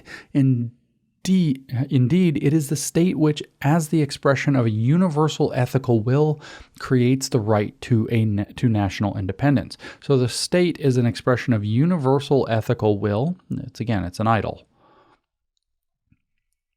footnote here, a long one, on the conception of a state. Mussolini explains a nation exists inasmuch as it is a people. A people rise inasmuch as they are numerous, hardworking, and well-regulated. Power is the outcome of this threefold principle. This, by the way, is the same stuff you hear from the Christian nationalist people, for example, Stephen Wolfe in his book, The Case for Christian Nationalism. Fascism, he says, does not deny the state. Fascism maintains that a civic society, national or imperial, cannot be conceived unless in the form of a state. For us, the nation is mainly spirit and not only territory. There are states which owned immense territories and yet left no trace in the history of mankind. Neither is it a question of number, because there have been in history small, microscopic states which left immortal, imperishable documents in art and philosophy. The greatness of a nation is the compound of all of these virtues and conditions. A nation is great when the power of the spirit is translated into reality. So just like with the Christian Trinity that's been perverted through Hegel and inverted through Marx and then reinverted in fascism, you see that there's a Holy Spirit that is flowing forth from the state that embodies the people with their will and their character. This is a perverse religion. The state as an idol. That's what fascism is. We wish to unify the nation within the sovereign state, which is above everyone and can afford to be against everyone, since it represents the moral continuity of the nation in history. Without the state, there is no nation. There are merely human aggregations, subject to all the disintegrations which history may inflict upon them. That was him speaking in 24, by the way, in Milan as well. In the doctrine, and then we get to the last footnote, and we can finally just tear through the rest of this. He says, a nation is expressed in the state as a living ethical entity only insofar as it is active. Inactivity is death. Therefore, the state is not only authority, which governs and confers legal form and spiritual value on individual wills, but it is also power, which makes its will felt and respected beyond its own frontiers, thus affording practical proof of the universal character of the decisions necessary to ensure its development. This implies organization and expansion, potential, if not actual. Thus, the state equates itself to the will of man, whose development cannot be checked by obstacles, and which, by achieving self-expression, demonstrates its infinity. This is religious language. The state is the idol of fascism. And so the last footnote is titled Dynamic Reality of Fascism, and it says, there's a quote from 1926 in a speech to the Senate, and Mussolini said, I believe that if a people wish to live, they should develop a will to power. Otherwise, they vegetate, live miserably, and become prey to a stronger people, in whom this will to power is developed to a higher degree. Well, I don't know about all that. It seems like life might be spiritually conceived of better than as a will to power, which is very Nietzschean and not so good. So the next section, the rest of this is all doctrine now, no more footnotes. Fascist state as a spiritual force. The fascist state as a higher and more powerful expression of personality is a force, but a spiritual one. The fascist state is a spiritual force. It sums up all the manifestations of the moral and intellectual life of man. Its functions, therefore, cannot be limited to those of enforcing order and keeping the peace, as the liberal doctrine had it. It is no mere mechanical device for defining the sphere within which the individual may duly exercise his supposed rights. The individual may duly exercise his supposed rights. The fascist state is an inwardly accepted standard of rule and conduct, a discipline of the whole person. It permeates the will no less than the intellect. It stands for a principle which becomes the central motive of man as a member of civilized society, sinking deep down into his personality. It dwells in the heart of the man of action and of the thinker and of the artist and of the man of science. It is the soul of the soul. Whoa, hold on. Also, there's another freaking footnote here. I apologize for being wrong about that. This is heavy duty, though. This is so similar to the stuff that Mao says, like that we're going to have to, in his program, you have tons of freedom, but it's freedom with discipline, and that you have to adopt the discipline yourself, which is socialist discipline there. Here it's fascist discipline. There you have to be committed to the building of the social state. Here you have to be committed to the building of the fascist state. It's literally identical. So what you see again is that fascism is a religion And it is meant that the person is supposed to take this idol of the state as God the Father, and live his life with no other gods before him, and to venerate this thing and make it a intrinsic part of his character, and to accept the discipline of this austere, hating the easy life state, and work hard in order to glorify the idol that is here. And in fact, it becomes not just your soul, but the soul of your soul. And so the footnote here has two quotes, one from 26 and one in Pisa and one in 29 in Milan. It says, it is fascism which has refashioned the character of the Italians, removing impurity from our souls, tempering us to all sacrifices, restoring the true aspect of strength and beauty to our Italian face. It is not out of place to illustrate the intrinsic character and profound significance of the fascist levy. It is not merely a ceremony, but a very important stage in the system of education and integral preparation of Italian men, which the fascist revolution considers one of the fundamental duties of the state. Fundamental indeed, for if the state does not fulfill this duty or in any way accepts to place it under discussion, the state merely and simply forfeits its right to exist. So that means it's got a liturgy as well. Fascism, in short, this is back in the doctrine document, is not only a lawgiver and founder of institutions, so an idolatrous God, but an educator and promoter of spiritual life. It aims at refashioning not only the forms of life, but their content, man, his character, and his faith. To achieve this purpose, it enforces discipline and uses authority, entering into the soul and ruling with undisputed sway. Therefore, it has chosen its emblem as the lictor's rods, the symbol of unity, strength, and justice. I don't know what to tell you. Fascism is the state as God the Father, as an idol, and nobody pushing it as a spiritual reawakening has the slightest amount of ground to stand on. They are pushing idolatry of the worst, nastiest kind. The next section is titled Political and Social Doctrine, Evolution from Socialism. So when I said earlier that in fact we would see that fascism is the same in kind, different in degree, that it is the antithesis that arises out of the thesis of socialism, of Marxism, here's what I'm talking about. They are explaining in this section, which I don't know that I really need to read a lot of it, but I probably will, that fascism, Mussolini is explaining that fascism evolved out of. It is the antithesis to, in the dialectical setting, it is the antithesis to Marxism, it is socialism. It says, when in the now distant March of 1919, speaking through the columns of the Popolo d'Italia, I summoned to Milan the surviving interventionists who had intervened and who had followed me ever since the foundation of the Fasci of Revolutionary Action in January of 1915. I had in mind no specific doctrinal program. The only doctrine of which I had practical experience was that of socialism, from until the winter of 1914, nearly a decade. My experience was that of both follower and leader, but it was not doctrinal experience. My doctrine during that period had been the doctrine of action.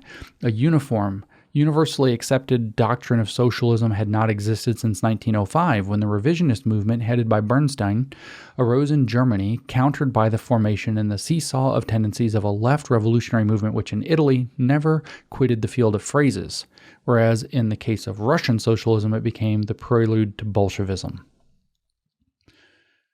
Reformism, revolutionism, centrism, the very echo of that terminology is dead.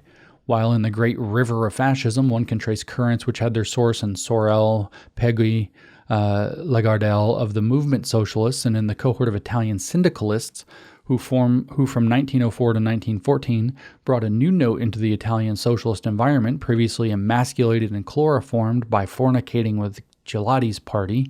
A note sounded in Olivetti's Pagine Libere, Orano's Lupa, Enrico Leone's Devenir's Socials. When the war ended in 1919, socialism as a doctrine was already dead. It continued to exist only as a grudge, especially in Italy, where its only chance lay in inciting to reprisals against the men who had willed the war and who were to be made to pay for it.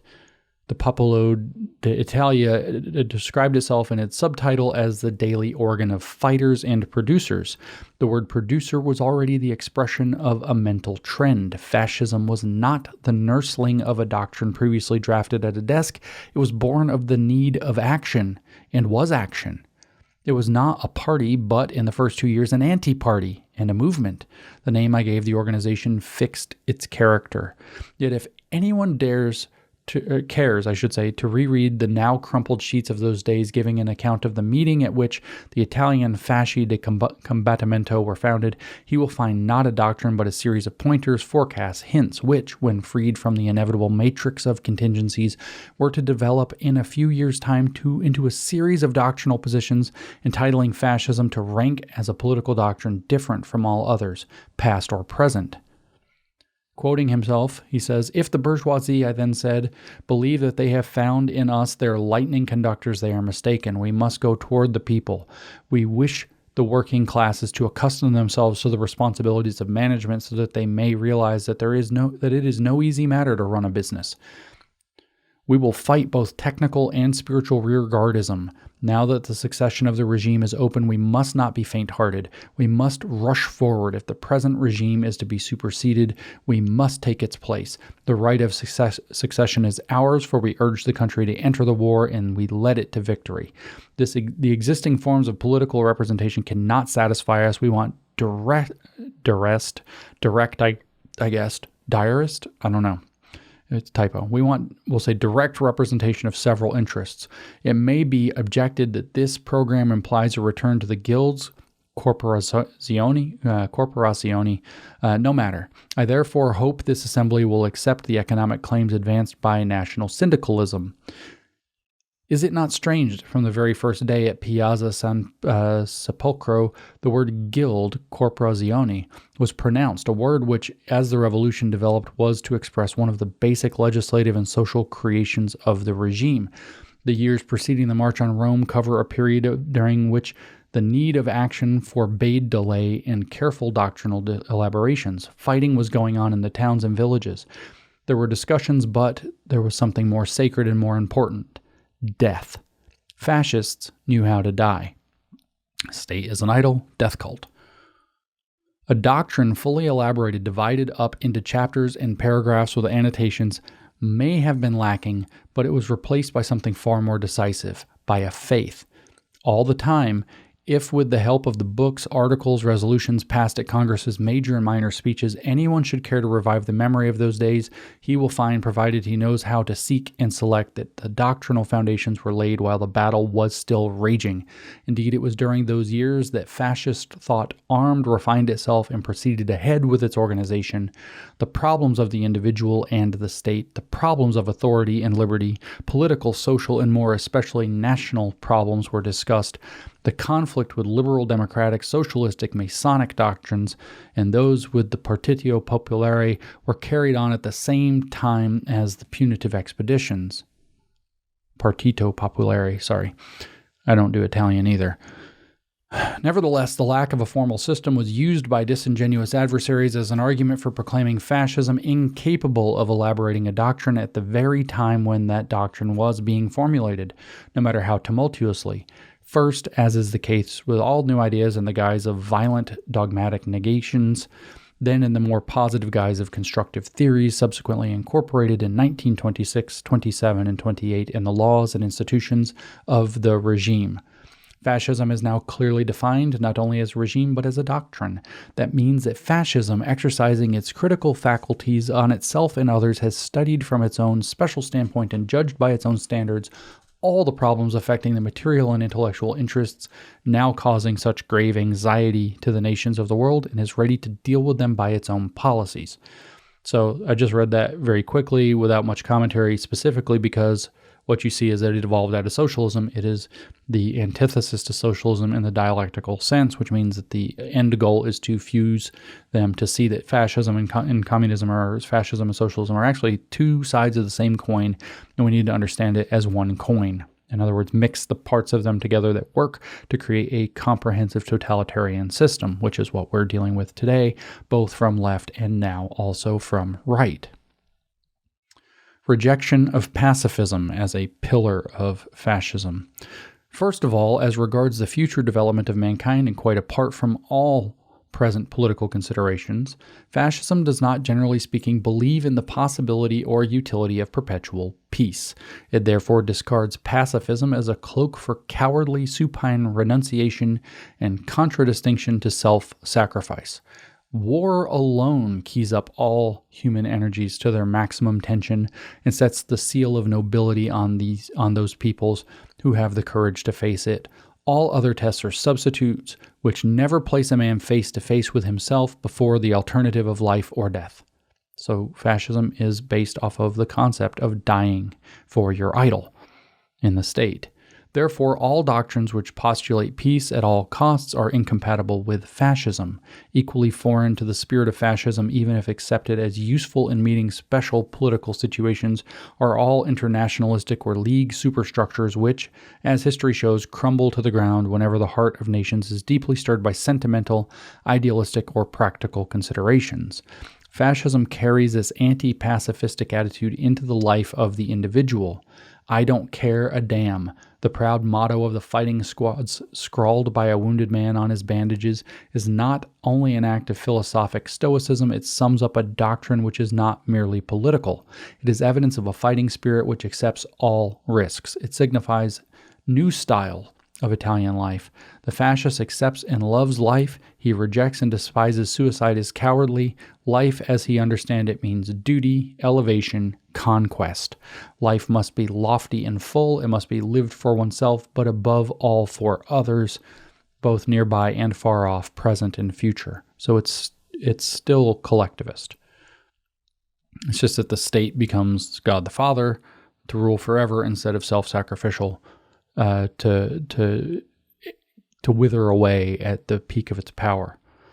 The population policy of the regime is the consequence of these premises. The fascist loves his neighbor, but the word neighbor does not stand for some vague and unseizable conception. Love of one's neighbor does not exclude necessary educational severity. In other words, you can severely educate your neighbor to be a fascist. Still less does it exclude differentiation in rank, so it'll be very hierarchical, who's on top and who's not. Fascism will have nothing to do with universal embraces. As a member of the community of nations, it looks other peoples straight in the eyes. It is vigilant and on guard. It follows others in their manifestations and notes any changes in their interests, and it does not allow itself to be deceived by mutable and fallacious appearances. Pillar rejection of Marxism. So as I was saying, same in kind, different in degree, it is the antithesis. Such a conception of life makes fascism the resolute negation of the doctrine underlying so-called scientific Marxian socialism, the doctrine of historic materialism, which would explain the history of mankind in terms of the class struggle and by changes in the processes and instruments of production to the exclusion of all else. So this, by the way, is why Marxists consider everything they don't like that's opposed to them fascism, because their kissing cousin, which is fascism, that evolved out of them as reaction, as antithetical reaction within the dialectical movement of history, actually openly rejects them. So as the open rejection of Marxism is a pillar of fascism, anything that rejects Marxism must also be fascism, and thus you see their stupid anti-fascist stand. That the vicissitudes of economic life, discoveries of raw materials, new technical processes, and scientific inventions have their importance no one denies, but that they suffice to explain human history to the exclusion of other factors is absurd. Fascism believes now and always in sanctity and heroism, that is to say, in acts in which no economic motive, remote or immediate, is at work.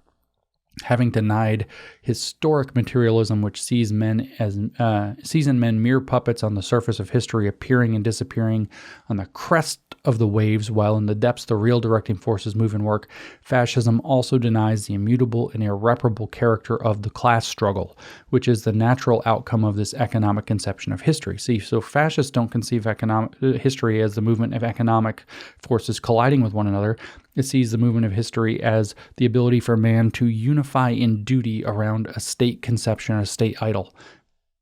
Above all, it denies that the class struggle is a preponderating agent in social transformations. No, it sees the state, the unification within the state as the social transformation element. Having thus struck a blow at socialism and the two main points of its doctrine, all that remains of it is the sentimental aspiration, as old as humanity itself, toward social relations in which the sufferings and sorrows of the humbler folk will be alleviated. But here again, fascism rejects the economic interpretation of felicity as something to be secured socialistically, almost automatically, at a given stage of economic evolution, when all will be assured of a maximum of material comfort. Fascism denies the materialistic conception of happiness as a possibility and abandons it to the economists of the mid-18th century. This means that fascism denies the equation well-being equals happiness, which sees in men mere animals content when they can feed and fatten, thus reducing them to a vegetative existence, pure and simple. Rejection of parliamentary democracy as a sham and a fraud. After socialism, fascism trains its guns on the whole block of democratic ideologies and rejects both their premises and their practical applications and implements.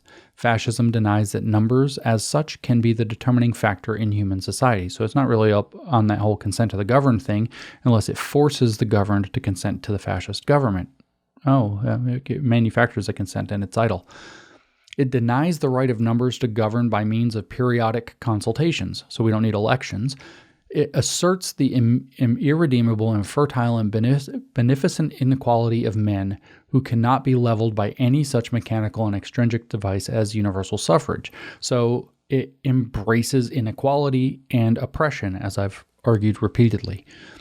Democratic regimes may be described as those under which the people are from time to time deluded into the belief that they exercise sovereignty, while all the time real sovereignty resides in and is exercised by other and sometimes irresponsible and secret forces. Well, that can be true, but that doesn't mean we need to throw away all of our power or freedom and give it to irresponsible and secret forces in the form of a fascist state. Democracy is a kingless regime infested by many kings who are sometimes more exclusive, tyrannical, and destructive than one, even if he be a tyrant. This explains why fascism, although for contingent reasons, it was Republican in tendency prior to 1922, in other words, it had to lie until it could take power properly, abandoned that stand before the March on Rome, convinced that the form of government is no longer a matter of preeminent importance, because the study of past and present monarchies and past and present republics shows that neither monarchy nor republic can be judged sub specie it's in Latin, aeternatus, under the aspect of eternity. I had to look it up. That is, as universally and eternally true. So let me just read it in English. Because the study of past and present monarchies and past and present republics shows that neither monarchy nor republic can be judged as universally and eternally true, but that each stands for a form of government expressing the political evolution, the history, the traditions, and the psychology of the given country. Fascism has outgrown the dilemma monarchy versus republic, over which democratic regimes too long dallied, attributing all insufficiencies to the former and proving the latter as a regime of perfection. Whereas experience teaches that some republics are inherently reactionary and absolutist, while some monarchies accept the most daring political and social experiments. In one of his philosophic meditations, Renan, who had the pre-fascist institution,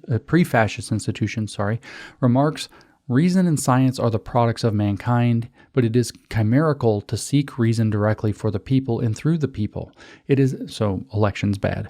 It is not essential to the existence of reason that all should be familiar with it. So lots of people shouldn't be qualified to vote. And even if all had to be initiated, this could not be achieved through democracy, which seems fated to lead to the extinction of all arduous forms of culture and all highest forms of learning." So only the people who understand the sense of fascism should really have the vote, is what this is saying. The maxim that society exists only for the well-being and freedom of the individuals composing it does not seem to be in conformity with nature's plans, which care only for the species and seem ready to sacrifice the individual.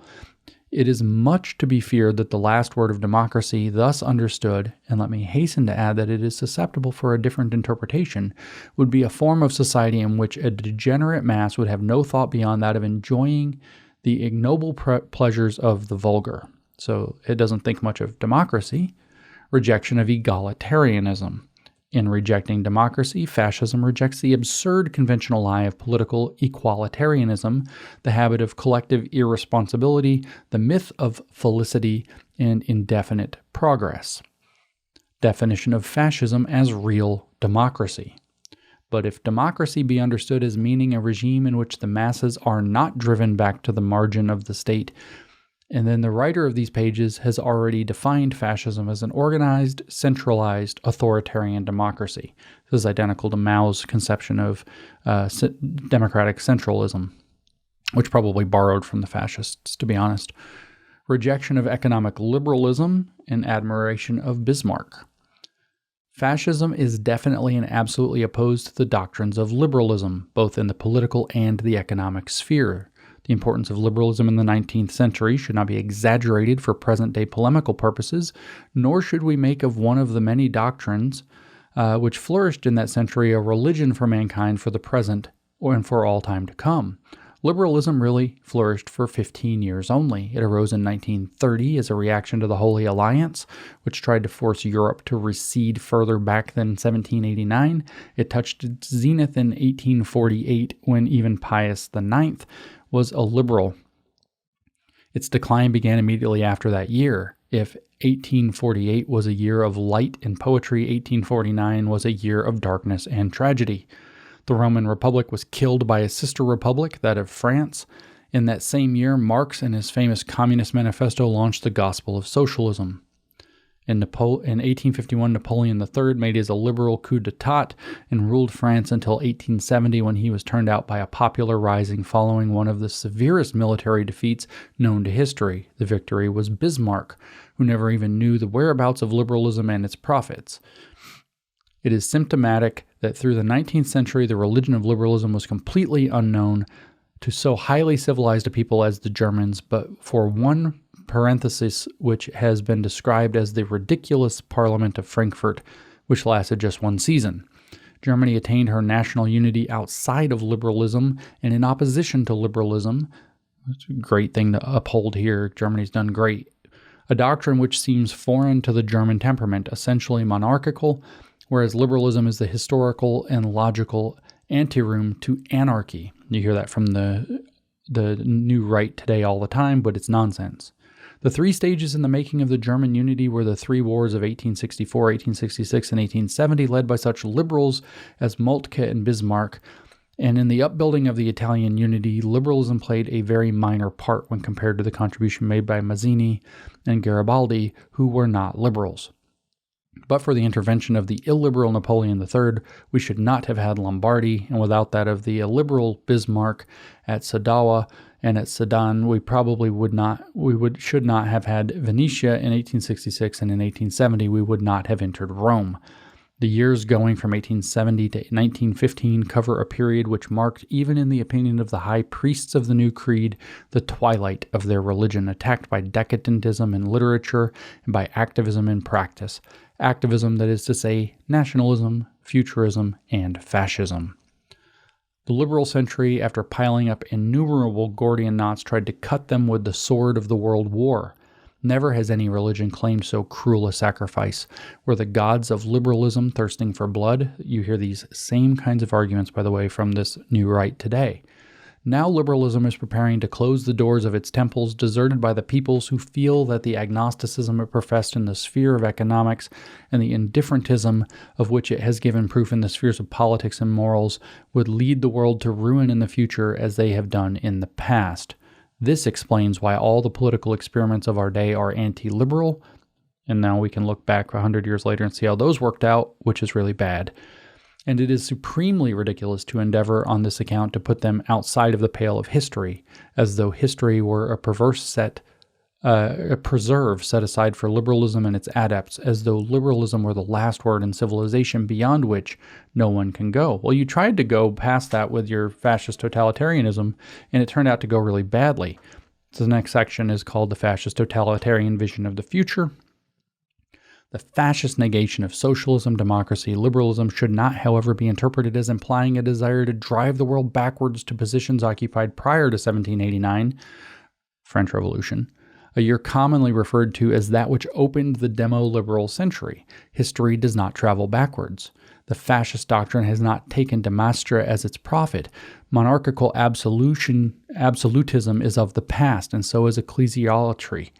Dead and done for are feudal privileges and the division of society into closed, uncommunicating castes. Neither has the fascist conception of authority anything in common with that of a police-ridden state, except in practice. A party governing a nation totalitarianly is a new departure in history. See, you don't need police state when you just make everybody believe the right thing all the time. There are no points of reference nor of comparison. From beneath the ruins of liberal, socialist, and democratic doctrines, fascism extracts those elements which are still vital. It preserves what may be described as the acquired facts of history and rejects all else. That is to say, it rejects the idea of a doctrine suited to all times and to all people. So it's going to just be a totalitarian state that does whatever it has to do to maintain power. Okay, got you. Granted that the 19th century was a century of socialism, liberalism, democracy, this does not mean that the 20th century must also be the century of socialism, liberalism, and democracy. Political doctrines pass, nations remain. We are free to believe that this is the century of authority, a century tending to the right, a fascist century. Now, I actually disagree when he says here, political doctrines pass and nations remain. He says that nations are a people, but I think that nations are actually constituted in their constitutions. And so if you completely reorganize the political constitution of a country, you actually have a new country. You don't have the same nation. You have a different nation. It can call itself Italy before and after, but it's still a different nation. And it's not just the people. That's a folkish way of thinking that's being resurrected today as it was being then. If the 19th century was a century of the individual, because liberalism implies individualism, we're free to believe that this is the collective century and therefore the century of the state. Well, there you have it, folks. State as an idol. It is quite logical for a new doctrine to make use of the still vital elements of other doctrines. No doctrine was ever born quite new and bright and unheard of. No doctrine can boast absolute originality. It is always connected, it only historically, with those which preceded it and those which will follow it. In other words, fascism arose out of socialism. It is the dialectical antithesis which will lead to a synthesis of the two. Thus, the scientific socialism of Marx links up to the utopian socialism of the Fouriers, the Owens, the Saint-Simons. Thus, the liberalism of the 19th century traces its origins back to the Illuministic movement of the 18th. That's straight projection. It's the other way. And the doctrines of democracy to those of the encyclopedists. So he's blending because he keeps saying 1789. What he's doing is he's taking the French Revolution as emblematic of liberalism, which that is incorrect. In fact, communism followed from the French Revolution and fascism followed from communism. Liberalism has stood opposed to both all along. So it's actually, he's completely wrong on this in the same way that we see the new right being wrong on these things today. I wonder where they got their ideas. Well, they're reading the fascist philosophers. That's where they got their stupid ideas. All doctrines aim at directing the activities of men, he says, toward a given objective, but these activities in their turn react on the doctrine, modifying and adjusting it to new needs or outstripping it. A doctrine must therefore be a vital act and not a verbal display. Hence the pragmatic strain in fascism, its will to power, its will to live, its attitude toward violence, and its value. Next section is the absolute primacy of the state. The keystone of the fascist doctrine is its conception of the state, of its essence, its functions, and its aims. For fascism, the state is absolute. Individuals and groups, relative. So it's God. It's the idol. Individuals and groups are admissible insofar as they come within the state. Instead of directing the game and guiding the material and moral progress of the community, the liberal state restricts its activities to recording results. The fascist state is wide awake and has a will of its own. For this reason, it can be described as ethical. At the first quinquennial assembly of the regime in 1929, I said the fascist state is not a night watchman solicitous only of the personal safety of the citizens, nor is it organized exclusively for the purpose of guaranteeing a certain degree of material prosperity and relatively peaceful conditions of life. A board of directors would do as much. Neither is it exclusively political, divorced from practical realities and holding itself aloof from the multifarious activities of the citizens and the nation. The state, as conceived and realized by fascism, is a spiritual and ethical entity for securing the political, juridical, and economic organization of the nation, an organization which in its origin and growth is a manifestation of the spirit.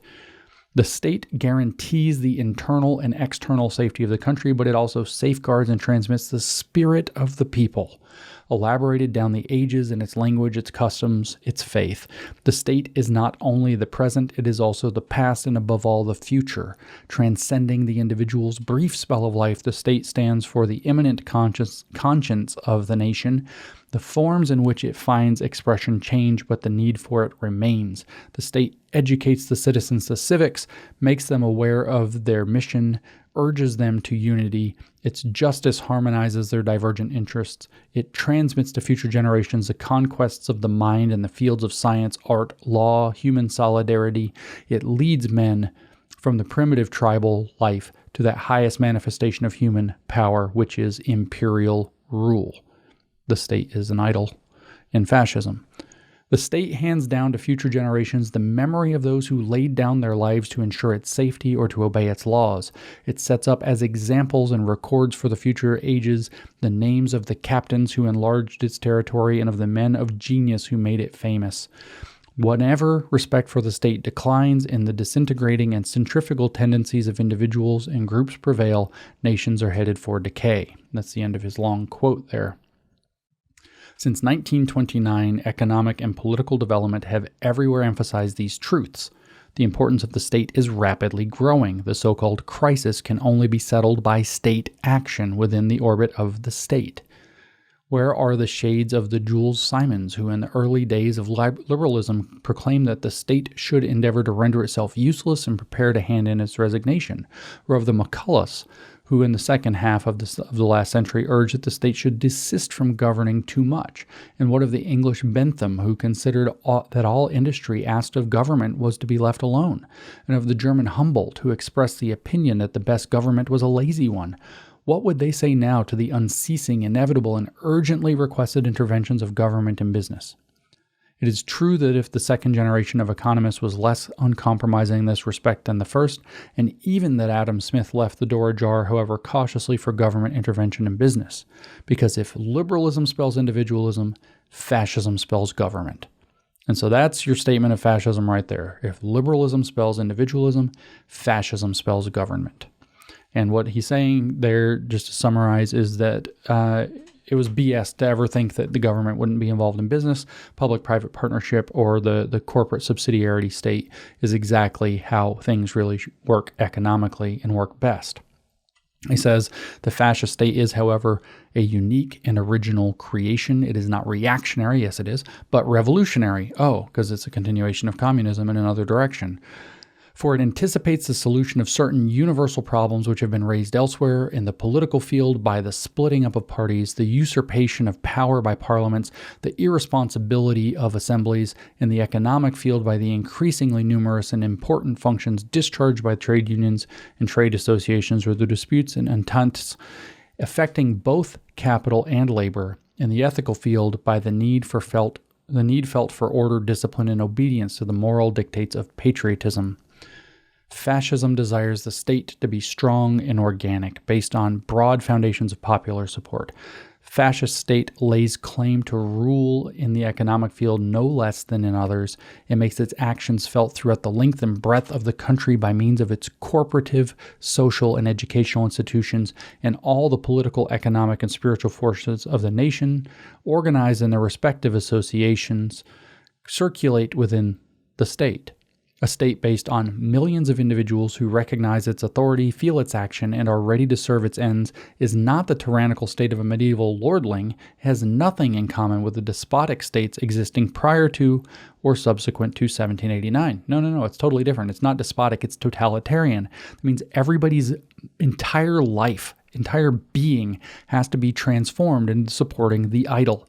That's what it means, just like with communism. It is same in kind, different in degree. It says, far from crushing the individual, here's some more communist bullshit, but it's fascist this time, the fascist state multiplies his energies. Just as in a regiment, a soldier is not diminished but multiplied by the number of his fellow soldiers. The fascist state organizes a nation, but it leaves the individual adequate elbow room. Sounds just like Mao. It has curtailed useless or harmful liberties. It has curtailed useless or harmful liberties while preserving those which are essential. In such matters, the individual cannot be the judge, but the state only. So the state's going to decide what it is that you can and cannot do, which of your liberties are useless and harmful, and which are essential. We just learned all about essential workers. Well, here you have essential liberties that you're allowed to do, and the rest are useless or harmful, and the state will not permit them. You, as an individual, have no right to choose anything to do with your own life and its liberties. The state will choose them for you and extend them to you as privileges. So do not let these people in the new right convince you that this is some higher expression of freedom. That's the same lie that's been told by fascists and the same lie that's been told by communists for 100 years. The fascist state, he tells us, is not indifferent to religious phenomena in general, nor does it maintain an attitude of indifference to Roman Catholicism, the special positive religion of Italians. The state has not got a theology, but it has a moral code. It doesn't have a theology, does it? That's because it is its own theology. He says the fascist state sees in religion one of the deepest spiritual manifestations, and for this reason it not only respects religion, but defends and protects it. Some religions anyway. The fascist state does not attempt, as did Robespierre at the height of the revolutionary delirium of the convention, to set up a god of its own, nor does it vainly seek, as does Bolshevism, to efface God from the soul of man. Fascism respects the God of ascetics, saints, and heroes, and it also respects God as conceived by the ingenuous and primitive heart of the people, the God to whom their prayers are raised. In other words, it doesn't actually have a religious doctrine, but it's going to make sure that you adhere to a religious doctrine. And whichever one is fine. It doesn't really care. It's not really bringing God back into the picture. The state is actually God, but you're going to have to believe in some kind of a higher power God that the state is a reflection of. The fascist state expresses the will to exercise power and to command it. Here, the Roman tradition is embodied in a conception of strength. Imperial power is understood by the fascist doctrine as not only territorial or military or commercial, it is also spiritual and ethical. An imperial nation, that is to say, a nation which directly or indirectly as a leader of others can exist without the need of conquering a single square mile of territory. Fascism sees in the imperialistic spirit, that is, in the tendency of nations to expand, a manifestation of their vitality. In the opposite tendency, which would limit their interest to the home country, it sees a symptom of decadence. Peoples who rise or re-arise are imperialistic. Renunciation is characteristic of dying peoples. The fascist doctrine is that best suited to the tendencies and feelings of a people which, like the Italian, after lying fallow during centuries of foreign servitude, are now reasserting itself in the world. But imperialism implies discipline, the coordination of efforts, a deep sense of duty, and a spirit of self-sacrifice. So the state becomes the deity. This explains many aspects of the practical activity of the regime and the direction taken by many of the forces of the state, as also the severity which has to be exercised toward those who would oppose the spontaneous and inevitable movement of the 20th century Italy by agitating outgrown ideologies of the 19th century, ideologies rejected wherever great experiments in political and social transformations are being dared. We see where those ended up, by the way, in major ditches. Never before, he says, have the people thirsted for authority, direction, order as they do now. So those are warning signs that fascism's coming. Is that how you feel today? Is that what the new right is tapping into? Sounds like it. If each age has its doctrine, then innumerable symptoms indicate that the doctrine of our age is the fascist. That it is vital is shown by the fact that it has aroused a faith. That this faith has conquered souls is shown by the fact that fascism can point to its fallen heroes and its martyrs. Fascism has now acquired throughout the world that universality, which belongs to all doctrines, which by achieving self-expression represent a moment in the history of human thought. And so there's your expression of fascism. That's what fascism is. In the words of Mussolini, that is the doctrine of fascism. We hear this arising from the so-called new right, the dissident right. That's not a good development. We also see that it is actually the antithetical continuation of communism. It is thesis, antithesis, synthesis is the main goal. And so what you actually see here is a system of taking the state no longer as a self-sacrificing entity that liberates man from his own imprisonment, but rather that it becomes a idol that through the worship of and fealty to, the state becomes the guarantor of man's supremacy. This is a shift from as sick and upside down as it is to say communism holding up the state as a Christ figure, and it's a switch to the state being held up as a God figure, as an emanating Holy Spirit that will transform man into a functionary of the state, as to an integral piece of the state, and he's considered a non-entity without that. The state gives him not just his soul, but the soul of his soul. And so this is idolatry of the grossest form. I think it's very important that we reject this, that we do not allow this to derail the movement against woke or the fight back against woke or whatever it is, that we don't allow this to derail the upcoming election, it being 2024 now and the election coming.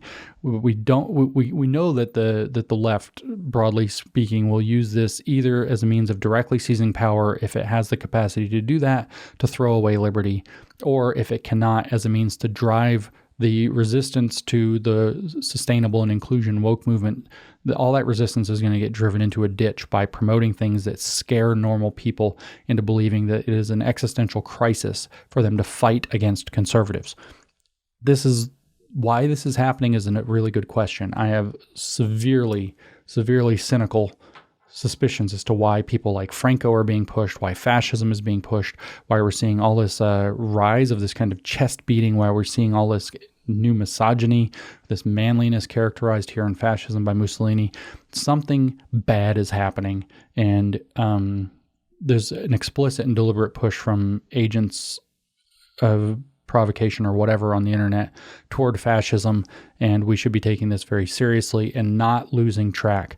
The answer lies in the Constitution. The answer lies in liberty. The answer lies actually in the other 1789, which was the year of the Constitution. The answer lies in putting human liberty first, securing individual rights, avoiding collectivism, avoiding corporatism, denying the idea of a corporate subsidiarity model that is going to be able to produce but removes all human freedom and makes us happy in the sense, we'll own nothing and be happy, in the sense that we are a part of the movement of history toward some kind of totalitarian end.